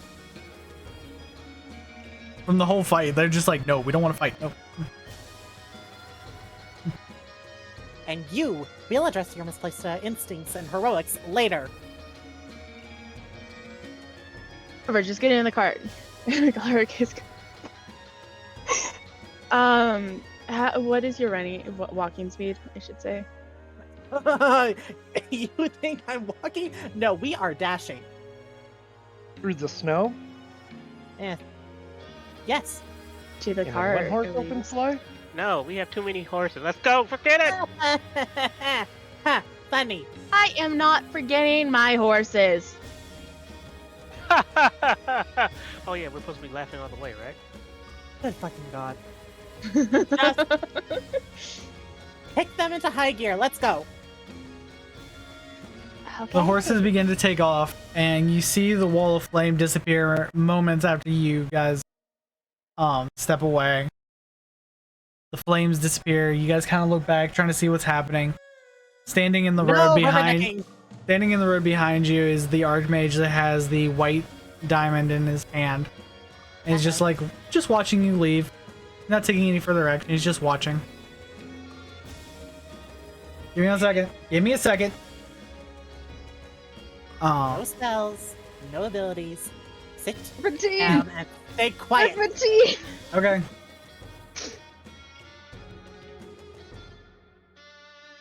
All right. Oh, he was saying, "Give me a second." I thought he meant like. I thought you meant like that's what Rygorn was saying was "give me a second." Like, Jesus. I mean, he is, because right now he's got Steve, who's the Archmage, being very much support for the other two Paladins. Infernus is down, like, unconscious now. And Randolph is barely holding his own against this much more skilled swordsman. And the Spectral Warriors? And Spectral Warriors. Spectral Warriors are now rushing in and trying to help. Trust me, they're good at this. Yeah, Rygor's actually has a fight on his hands now. Oh, he'll be happy about that. The other thing too about us doing that is we are just distracting for time. You are. That is a good point. The one Archmage watches you guys leave, and then turns his attention back to the Spectral Ghost, and you see he puts his hand out as about 11 tiny darts just shoot off and start piercing the Spectral Ghost, as he's just gonna continuously use Magic Missile at whatever level he wants to take care of them while Rygor fights. We just had to stall for 3 minutes, and they already stalled for about a minute or so. So It takes him about a minute to take care of the Spectral Warriors. You guys are now about 200 feet away from this fight. as you hear the wing beats of an ancient silver dragon overhead. The daddy is here. Watch the Daddy. silver. You watch the silver dragon fly over and land just behind your cart, about 100 feet away, just behind your cart. The tail falls back and almost smacks the cart, but you guys are moving and getting out of the way just in time. And this Tank has roar, blast on the tail. this roar echoes throughout the forest, much louder than that white dragon, like much older, much more angry. And instead of transforming into his paladin form, he is staying full dragon for this fight and begins breathing ice into the conclave, taking care. What you're assuming is taking care of these two mages. Hopefully. If They only. literally, hold on. They literally were just fighting a white dragon. Why would you use ice magic against people that were fighting an ice-based thing? He's Well, a silver so dragon. dragon That's his dragon. breath weapon. Ah. He's a silver dragon. Oh, just That's like what it- he does. How far away is the tail? Getting farther and farther by the second. Yeah, Yep. you guys are moving literally 80 feet around. Damn If you're it. using your actions to push the horses forward, you're going about 160 around. We are Lark. slapping them horses. Am Move I back! going to have to make a special timeout chair for you to keep you in place? Yes. Okay, well, the fact that we stopped gave them more time, and hopefully they'll survive. And if they don't, I'll call us Revivify. We bought Yeah. them. You bought them seconds, not minutes. Seconds. And we disobeyed a direct order. Oh boy. Technically, it wasn't direct, it was more indirect. It was a direct technically it was order to direct. me, to you guys, so... It's still indirect. And also, it was Steve! Off. What was I supposed to do? Let them die? I don't know this Steve from any Tom, Dick, or Harry. Well, I do. Well, Steve, I'm yes, sorry. Steve is technically our friend, and we love and care for him very much. But there are going to be times where we can't save everybody. But at least we can help. And help And me isn't that what help- we're doing? We're helping them? With this whole fucking bullshit quest? You're trying, yes. You guys sit there Where- for a moment. You guys keep going out until you break out of the other side of the forest. The snow is cleared on this side, and you see the snow is actually retreating back toward where the body is. Before you stands on the shore, you see this large cliff hanging over the edge, and on this cliff is a massive citadel with a central tower. Welcome to Candle.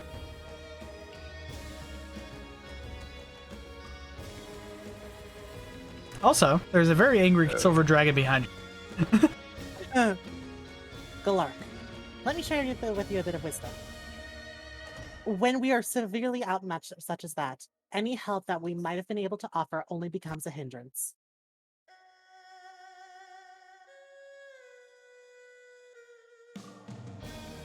Galark is going to keep quiet and continue driving the cart towards Candlekeep. You guys make it to the gates of Candlekeep that are shut, solid. You see no door. You see nobody. Candlekeep just stands there, solid. Wait, the doors are open? No, the door is the gate is shut. Candlekeep does not open his doors for anyone unless they have special permission. Anyone have a letter from the King of Baldur's Gate? Let me check my notes. Galark is going to jump down from the cart and start tending to the horses. Just checking on them, making sure they're okay. And You guys sit there for a moment, start catching your breath. And you counter watching the forest to see if anything happens. Stumbling out of the forest comes Randolph with Infernus on his shoulder and Lunarius in his elven form with Steve on his back. Okay, now I'm rushing, and I'm going to go Now heal. you can rush to help. Still going to continue to tend to the horses. Okay, feelings are hurt. Okay, understandable. I'm going to go heal. Lunarius, for the first time since you guys have met him, and you guys have annoyed him before, Lunarius looks pissed. Like, absolutely furious. The fair elven features he has are twisted in this face of disgust, of disrespect. He literally feels like you've disrespected him by disobeying his orders and getting 2 of his paladins disintegrated. Great. He sees you come over and put Steven down. He sees you heal them. Does not say a word. Looks at the rest of the group. Zenneth. I told you not to engage.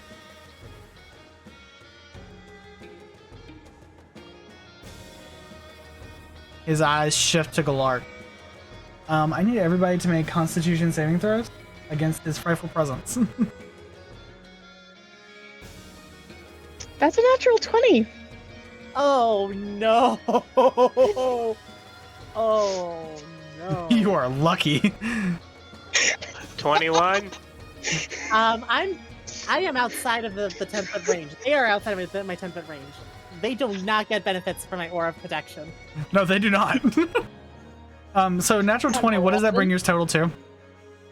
22 22? for con saving. I got a dirty 20.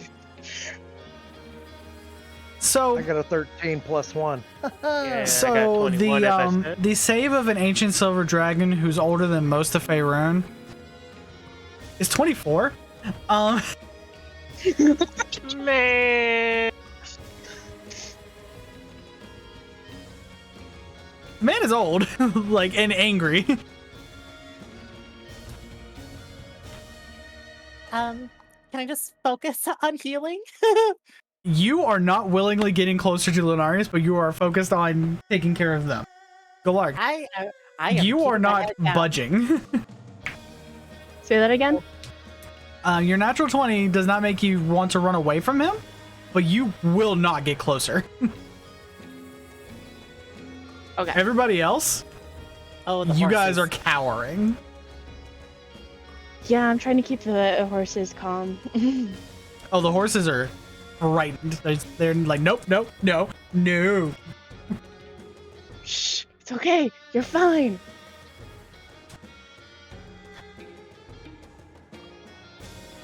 He's More likely to kill me than you guys. He takes a few more steps forward, crosses his arms, and you see his wings kind of like shift out and then form back into his cape. I haven't had to fly that fast in about 150 years. Jesus. You killed 2 of my paladins. Injured 3 of them. And the 2 archmages escaped. He walks past the cart. You guys are stuck in place, not able to get closer to him. He walks past the cart and slams on the gate of Candlekeep. The resounding sound echoes through everything. A moment later, a small window opens on the gate. Hello, yes, do you have an appointment? Or are you welcome here in Candlekeep? Lunarius looks through and is like, let us in. It's I, Lunarius, Inquisitor of the House of Silver Dragons. The man immediately shuts the door, you hear locks opening and the gates open. Of course, Master Lunarius, it's been a while. How many are you bringing in with you? However many are behind me. Just move. And he walks past him, and you guys are allowed to follow. Just he no longer cares about your opinions of anything. Understandable.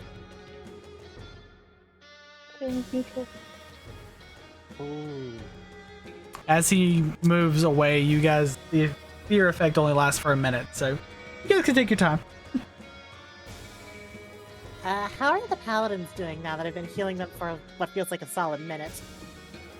How much healing did you dump? I mean, they're feeling much better, but I have dumped, out of fear, pretty much all of my land hands pool plus 4 level 1 cure wounds. So I'm tapped. okay. Infernus looks like shit, but now he's healed up. The flames, however, have not regained their red glow. They are just like dull orange embers at the moment. He's exhausted from expending himself and having to use his father's help. It did take a toll on his body. Okay, I'll support him as we hobble into the keep. If he'll allow it. Yeah, Randolph was using his own lay on hands to patch up some of his wounds, but his armor looks completely wrecked. Also, his rapier somehow is snapped.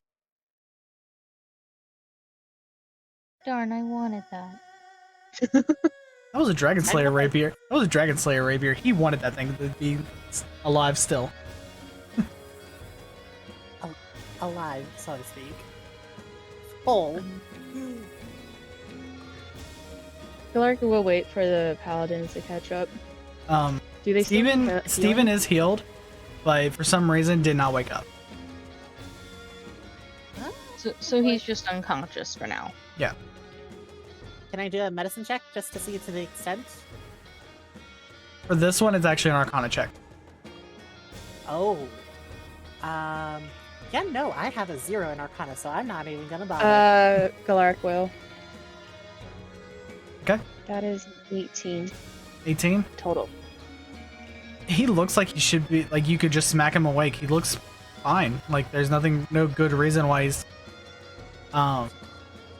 unconscious, but you peer into it and you can feel a slight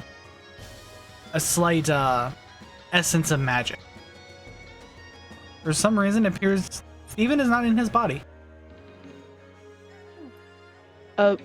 Where's Steve?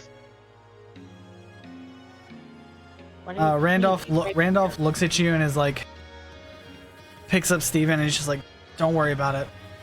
He'll be back in a little bit. I hope. And just starts carrying him into Candlekeep. Okay, that I'm worried about.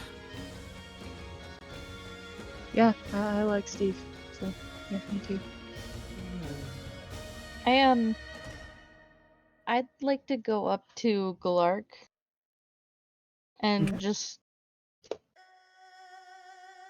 I have to reach up to rest a hand on your shoulder. Just stick with arm. Just stick with the arm. just kind of put a hand on his arm and be like, I know we've gotten yelled at for doing this, but what you did, yes, was commendable. Brave, but stupid. As Randolph walks by Galark, he kind of just whispers, "You're a dumbass, but thank you."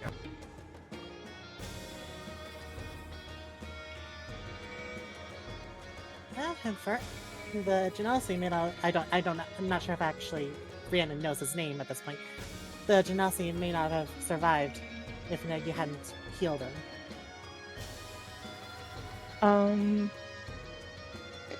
Galark doesn't say anything, but his shoulders kind of relax, and he just takes the reins and just starts slowly walking into Candlekeep. Infernus kind of wakes up and looks up at Galark. Is like, "You're a fucking idiot. Like, you provided Randolph with an excuse to actually damage the sword mage. Good job." If you listen very closely, especially for those that have the high enough perception, you might hear a sniffle. We're trying to tell you that even though you're stupid, you did good. Oh, Galark does have some pride.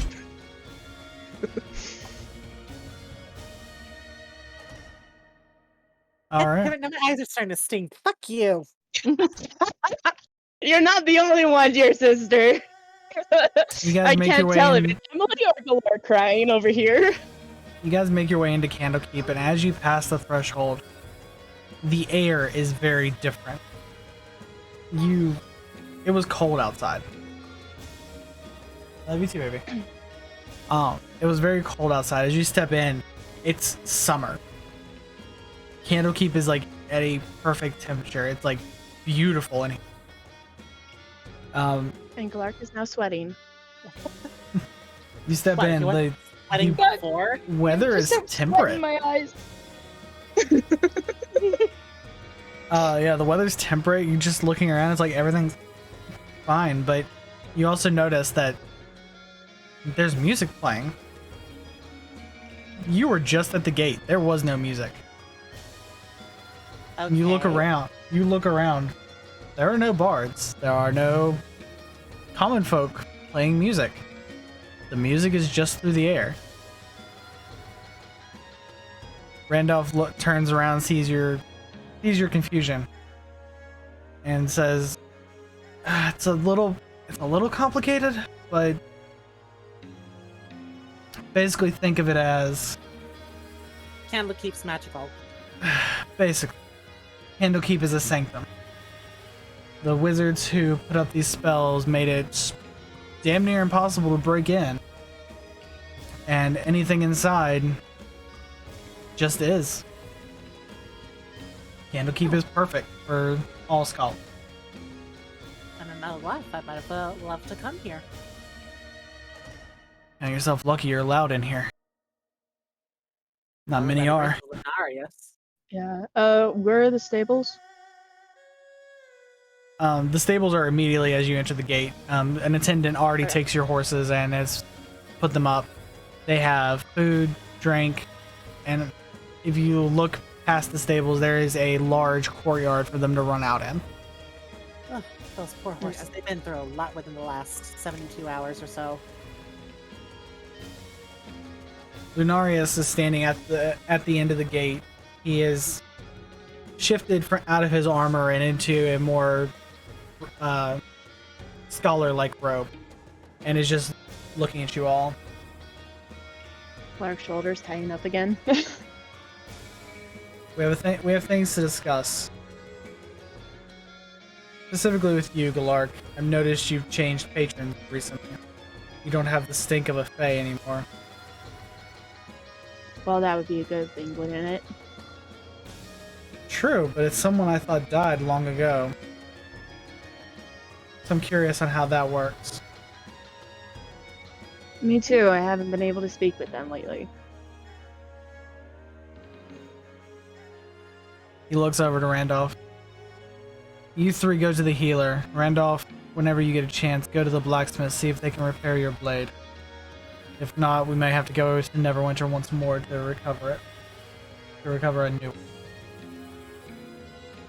Well, if it can accept healing, I can just mend it. I mean, accept mending, then I can just do it here. It's a magic weapon. A Yeah. very powerful magic weapon. Mending does not restore enchantments. Oh, I'm still learning things about being a cleric. No, yeah, if mending could repair enchantments, it would be the most busted cantrip. Oh yeah, That's true. 100%. It can repair the rapier, but it will just be a rapier. I mean, then at least it could be re-enchanted. But Yeah. still, powerful, very powerful Dragon Slayer enchantment, that's rare to come by. True.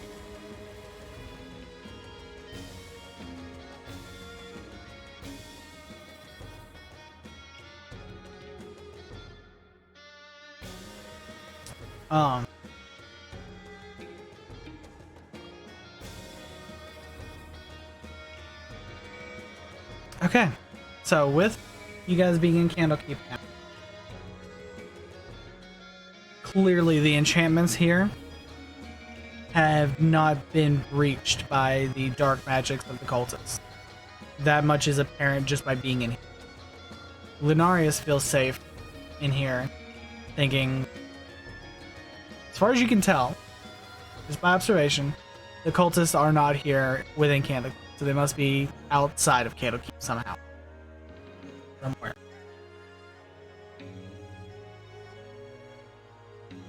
Oh, What do you that's guys want to fortunate. do inside Candlekeep for the remainder of the day? You guys have about like 3 or 4 hours before the day is over.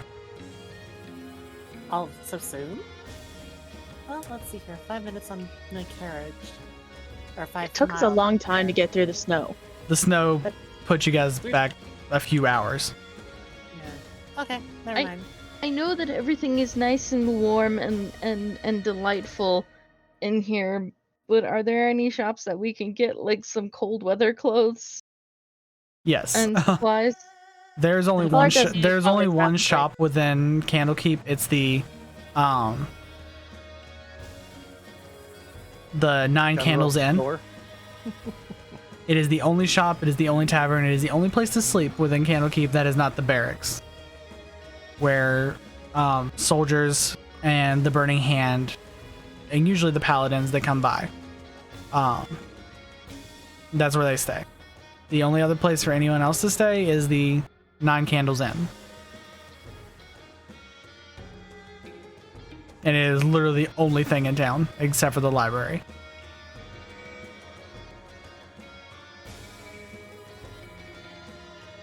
Yeah, let's see if there's any cold weather clothes available, because don't want to go through that again. Okay. You guys make your way around to the 9 Candles Inn.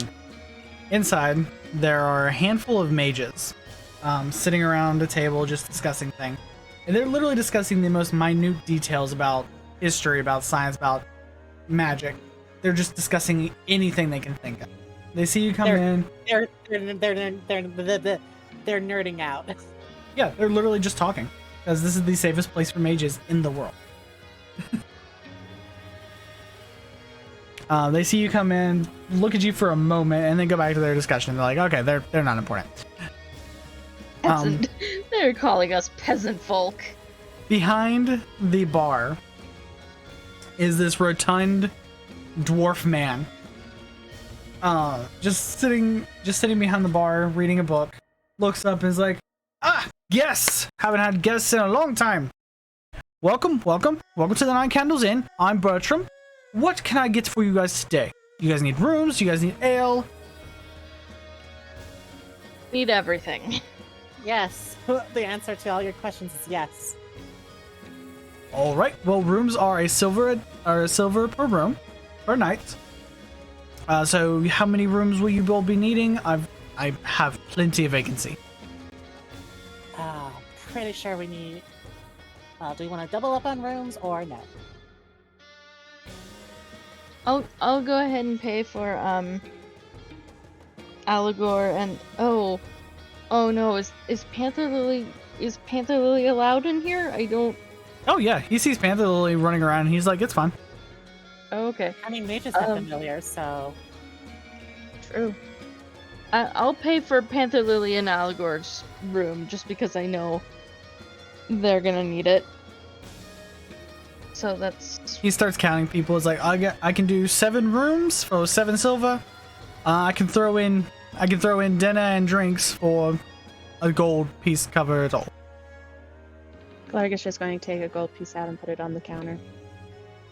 Thank you very much. Dinner and drinks are on the house, and rooms are available. He hands out 7 different keys.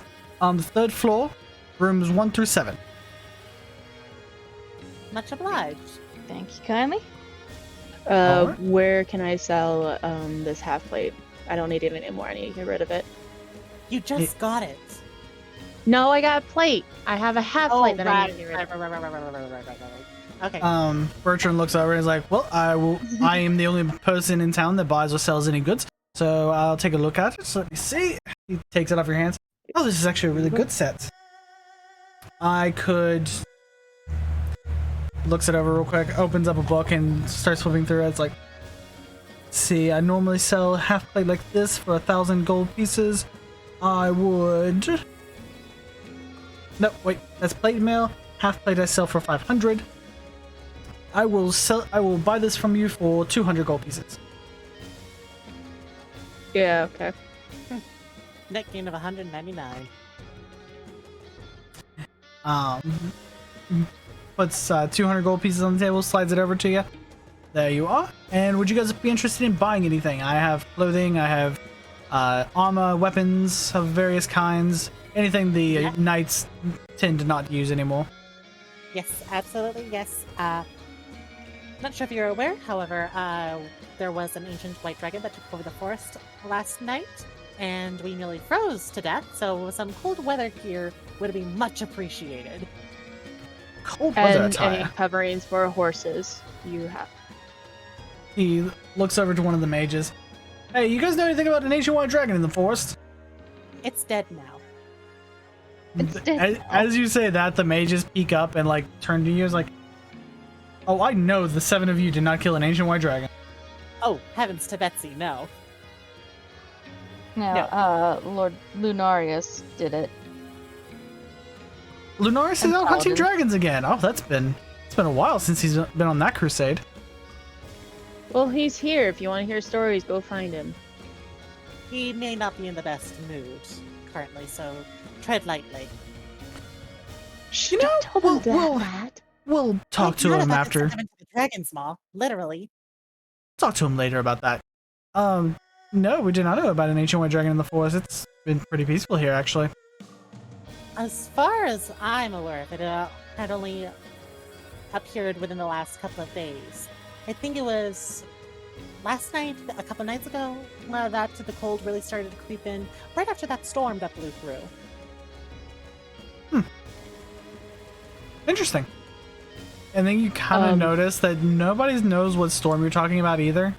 Candlekeep has essentially been untouched by anything you guys have been through. Ah, magic bubble. Yay.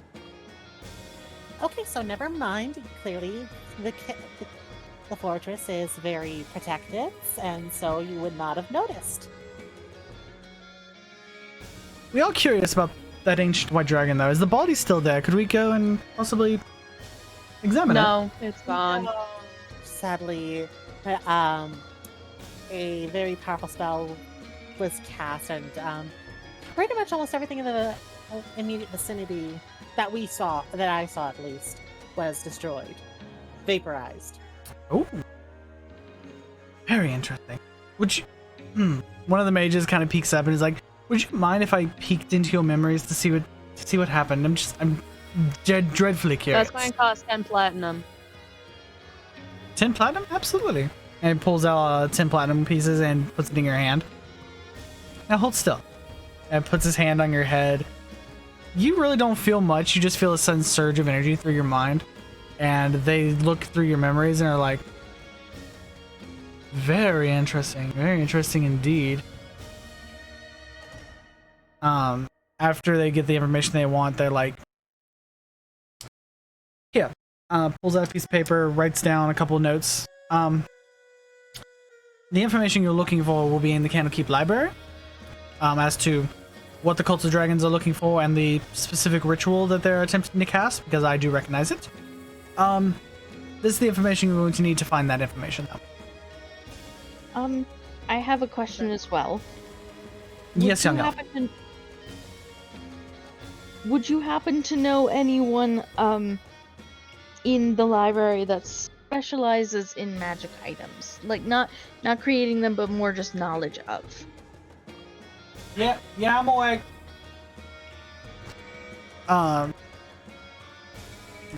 Sorry, one more time. I'm looking for if there might be someone at the library who has knowledge of all magical items. Not necessarily asking to make one. A magical artifact expert, to be succinct. Actually, and he points over to this man in this lovely green cloak who's smoking a pipe, just reading a book, and looks up and is like, "Oh, what kind of questions you got? I pretty much am the running expert on most artifacts and magical items of the world." I want to describe to him as best as I can remember, what that mask looked like. The one with the one eye Do that, closed and the Lark, one my head's open. blunted. Oh, okay. He thinks about it for a moment. He's like, those sound like the dragon masks. They were created back, say, 2,000 years ago when Tiamat was freely wandering the plains. She used them to communicate between her followers.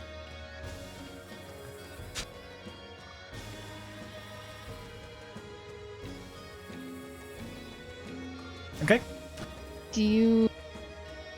Is there anything special about, like, if there's different eye colors or something like that? As far as I know, the draconic masks. Yeah, there was one for each of the chromatics. I believe 8 in total. Brown, gold, brown, yellow, purple, and there's one more. Brown, yellow, purple, gray. Brown, yellow, purple, white, green, red, blue, and black. Like that. Okay. Yeah. But the brown, yellow, and purple dragons, as far as we're aware, no longer exist within Faerun. They were destroyed back in one of the previous dragon. And as far as I know, all of the dragon masks were destroyed save for 3. I believe the green one, black one, and the white one were the ones who remained.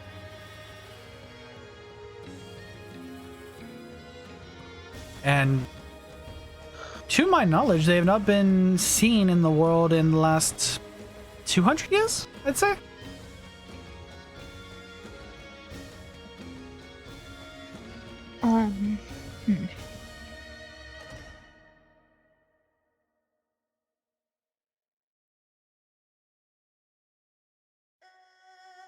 I think the one I saw was the black one, right? Green. Green. The eye was green. Okay. Yeah, the pupil is green. Or sorry, yeah. The iris was green. I think. I don't know. English. Go.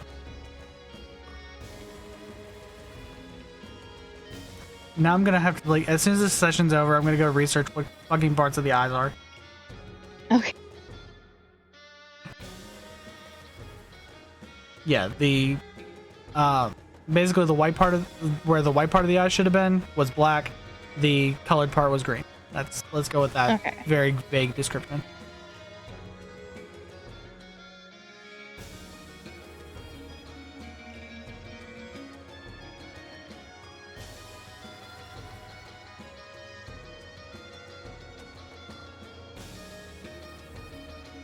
Any other questions for this expert?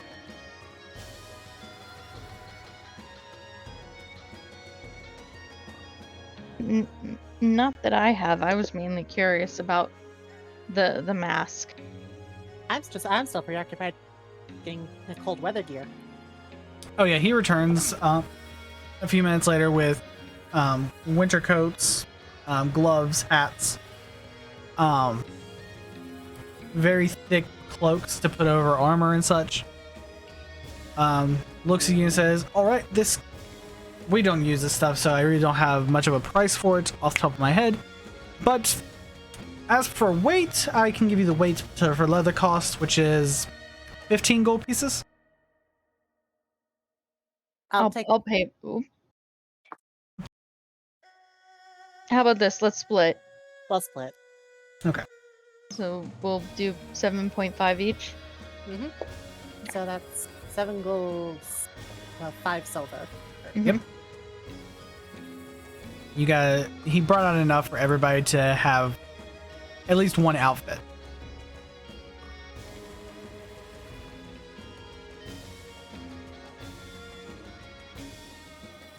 A couple of the wizards leave, and you hear them talking on their way out. I was like, I'm actually curious about this dragon situation. I'm gonna go to the library and...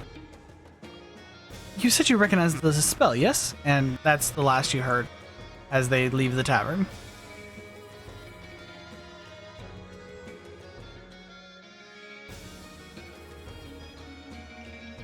Sporky! Well, Dave seems pretty jazzed up. Sporky and Doot. Yes. What do you guys want to do?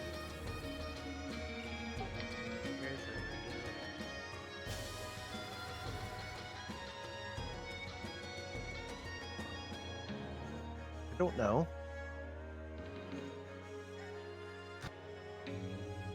I mean, if you guys don't want to do anything special, we're just going to go to Galark and then you guys can, everybody else can rest for the night. Yeah, back to the Galark story. Okay. Galark, you make your way to the library. Standing out in front of the library is this old mage in just silver robes, long white hair, beard down to his belt, braided very beautifully.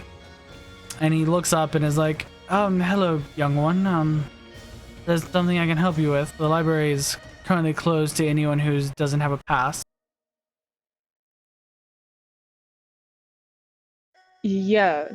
I'm looking for some information. Well, you'll have to ask one of the Archmages to accompany you, as they are the only ones currently with passes, unless you have special permission from any one of the Archmages to come in here, and I would need that in written consent. I mean, they're the ones that gave me the information, and I'm going to hand them the piece of Did they happen to give you a piece of paper with what you were looking for? Perhaps I can go fetch the books. Did they give you a written notice? Yeah, I'm going to pull it out and hand it to him. He takes it and opens it. Is like, all right, hold still. And he puts his hand on your shoulder and a crest appears on your armor. That will allow you to enter and walk freely among the library for the day. At the end of a 24-hour period, the crest will disappear and you will be ejected from the library. Will I have to come see you again to get another one of these? Yes, and you will need permission from another Archmage. This is only good for the 24-hour period. Oh, that seems ridiculous. When How we you keep our say secrets safe. ejected, how is one ejected from the library? Stay 24 hours and find out. I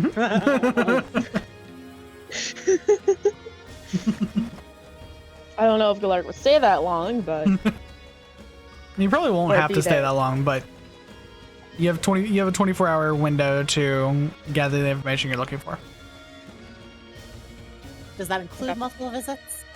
Yeah, you can come in and out, Okay. Just After- as long as it's done yeah. by 24 hours. pretty much.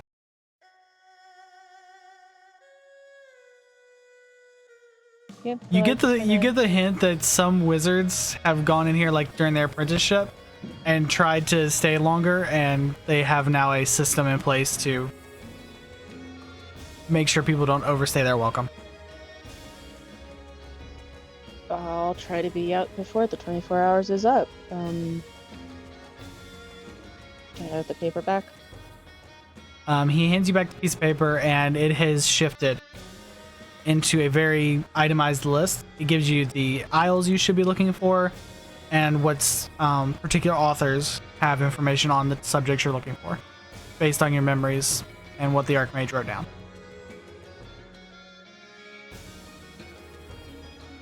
Thank you.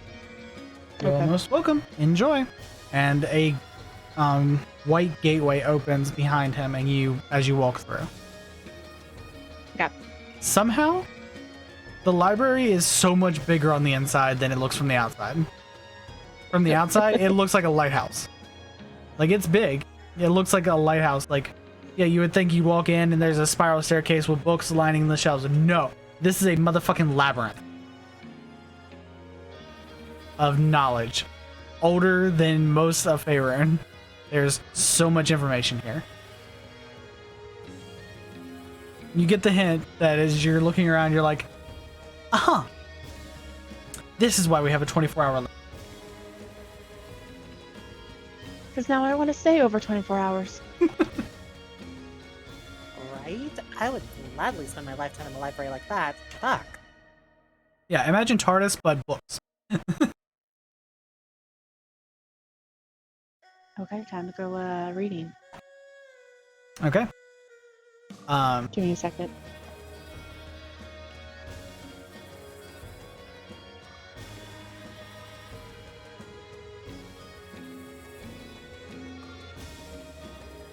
Will it pass my wisdom saving throw? Oh, thank goodness. It'll be pretty sure if Spawn took over, you'd be forcibly ejected like that. Oh yeah.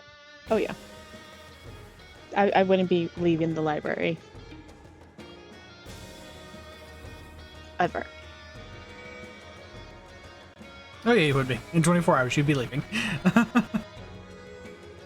Wouldn't stop me from trying to get back in.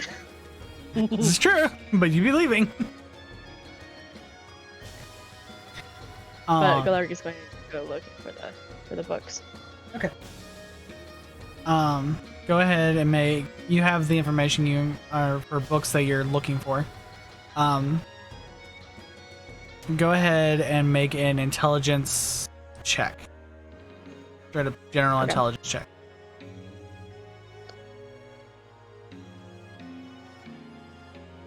That is going to be 18 total. 18 total? Yep. Okay. The information is very plain. It's all written in common. Every book has just been transcribed. Even if they're ancient books, they clearly were not meant to be written in common, and like the phrasing is very odd for what it is. They are all transcribed into common for the library's use. You find the first book is the ritual to summon a Dracolich. And that is what they have been working on. The gemstones that they've been using, or the soul stones, are meant to hold the spirit of a dragon. These are what are known as the phylacteries. You had similar knowledge of this from the dragon book you picked up long ago. Okay. But now you gained more information on that. The size of the crystal matters for the size of the dragon. The bigger the crystal, the older the dragon you can capture. To capture an adult dragon, a diamond, like an adult white dragon, a gem of 300 gold pieces is necessary. To capture an ancient, you need a gem worth at least 5,000 gold pieces. Or roughly the size of a basketball.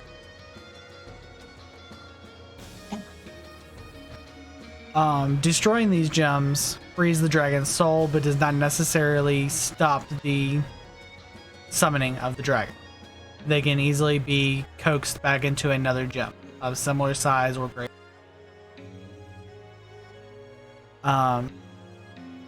Having a matching dragon egg to a dragon's soul will let you reincarnate a dragon.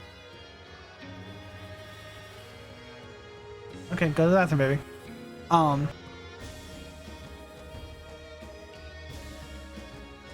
You also get the hint that destroying the dragon's soulstone before an egg is hatched, the soul will transfer into that dragon hatchling whenever it hatches.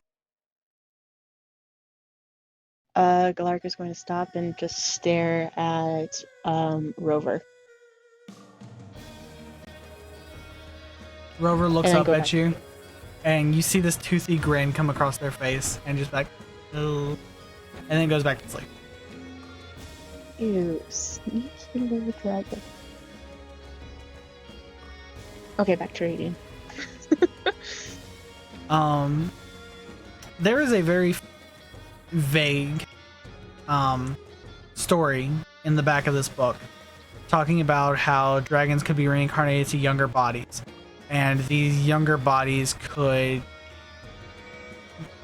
use the same magic that the older dragons could, just not in the same manner. They could transfer this magic to other beings, much like a fiend makes a contract with a mortal, or a angel passes their spells down through clerics. A dragon could pass their magic on through a catalyst, if you will. No real description on how this is done, but it is rumored to have happened once before.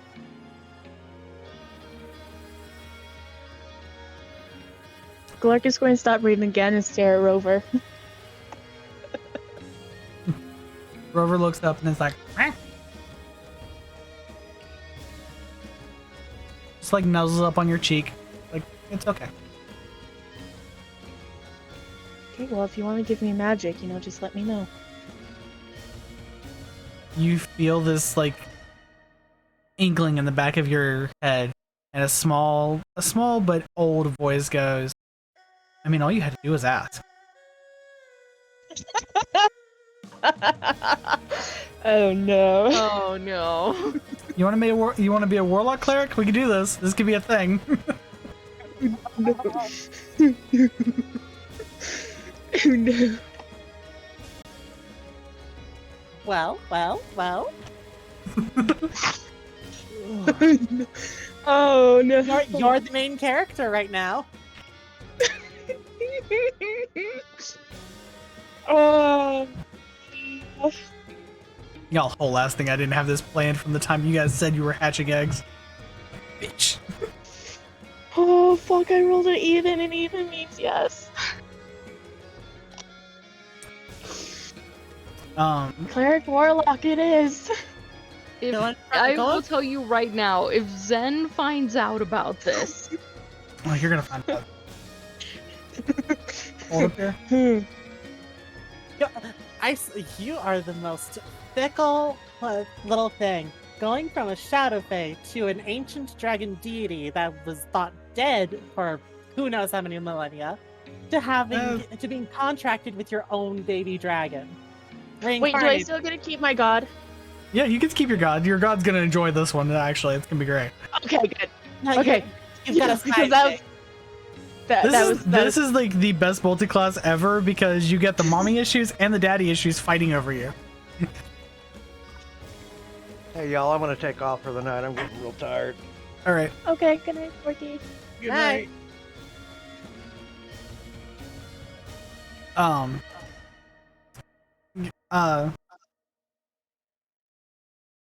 Rover looks up at you, spreads its wings, and kind of just nuzzles its snout up against your hand. And as you kind of hold your hand open, the marking that was left there by your new goddess, Sporky kind of just breathes on it, and the marking glows bright green for a moment. And you feel a twinge of pain in your hand as the marking splits into two, and a secondary one lays underneath of it, black and where one is silver and white, the other is black and green, and then it fades out to almost match your skin tone, but you can still see the very dark outline of it. I probably shouldn't tell Aligor about this. It's okay, I don't like him anyway. Oh, ripped from the pages of the Chronicles of Alagasia.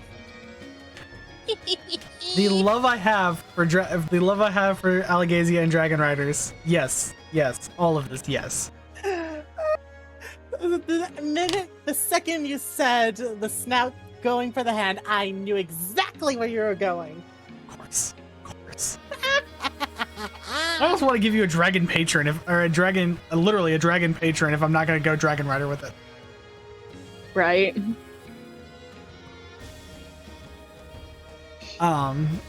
Your hand burns for a moment, and you're just like, ow, why? And then you hear the voice much clearer, much deeper. Hello. Nice to meet you. Nice to meet you, Galark. Nice to meet you too.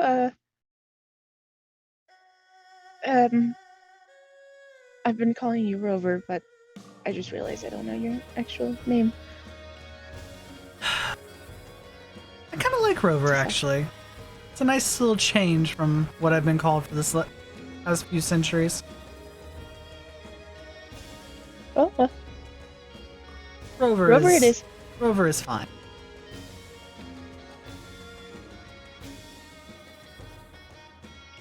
I hope we can get along, and you can help me figure out what this new body can do. Well, as long as our goals align, and yeah, sure, yeah. Oh, I'm sure our goals will align just fine. And Rover kind of like tucks back into your neck and like starts to go to sleep, and you hear the voice go back one more time. By the way, I would get rid of that axe. It's going to cause us more problems than it's worth. I'm not there, but I second that agree. Just in the back of Galark's mind, he sees everyone nodding at him. Like, yeah, I'm pretty sure everybody would agree with you on that one. Yeah, Rover's been there, first-hand experience, like through the whole thing. It's kind of just like, that axe is trouble. I'd rather not die. Yeah. Well, We'll I'm sorry, discuss more later. she would rather not die. Galark is just going to pet Rover on the head and said, "We'll discuss this later," and go back to reading. All right, you go ahead and find the next section, and that is where we're going to pick up next week. Which, by the way, guys, you guys made it to Candlekeep, level 7. Oh, thank goodness. Woohoo! Yeah, you guys are getting a lot. You guys are getting a lot closer to the end part of the first book than I thought you were, and I've got to speed y'all's level up. Just like you got to level up one more time before you actually get to the final fight Oh, jeez. Level up. for this arc, anyway. I mean, I would honestly like to level up a lot more before we fight these Archmage people. That are If at we- least if we They're ever not. do. They're not the end result of this arc. I know. oh boy. They're scary. So now 2 of my characters have a Warlock class added to them. Is there something you want to tell us, Sister dear? I don't know, but I'm sensing a pattern. This is clearly Loki just speaking through your dungeon master. That's all this is. Do you know what the most stupid thing it was? Before the session, I felt a spider crawl on my arm. I turned, and there was one of my cat's whiskers on my arm. Oh, I get Aura of the Guardian at 7th level. 7th level. 7th level. 7th level. Oh. I gotta figure out if I'm gonna put that in Bard or in Rogue. If you do Bard, you get your expertise. Mm. And if you go, Would I put the Patron the Fiend? Sorry. no, your patron is the great old one. Okay.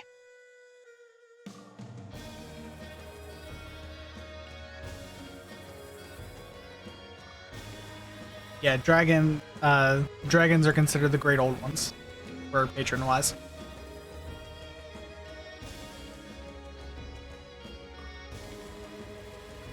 I was gonna make a homebrew subclass for dragons, but there's not enough like dragon specific spells to make warlocks interesting. Right. So great old one works. I mean, going off of the chromatics, like acid for black, of course, poison for. Yeah, but warlocks get those already. But yeah. There's nothing like warlocks don't already get that are Yeah. interesting. Maybe pulling from the druid class. Maybe. Or pull from Sorcerer. Mm. And pull from some of the Draconic Bloodline stuff. Yeah. We'll see. That was a homebrew I was working on a while ago. I was just like, Tasha's did give me a bunch of new stuff though. Mm-hmm. Yeah, the All optional feature stuff from Tasha's is real nice. Oh yeah, Tasha's like changed the game like 100%. Okay, so level 7. You guys have got that. In the next session, we will attempt to go and, well, figure out what the cult of the dragons are doing. You just have to find them. And we'll check in with Galark and see what research they find. Next session, we'll probably pick up in the morning after everybody's gone to sleep, and with Galark reading for a little bit. But thank you guys for joining us. We love you. We see you guys next time. Goodbye. And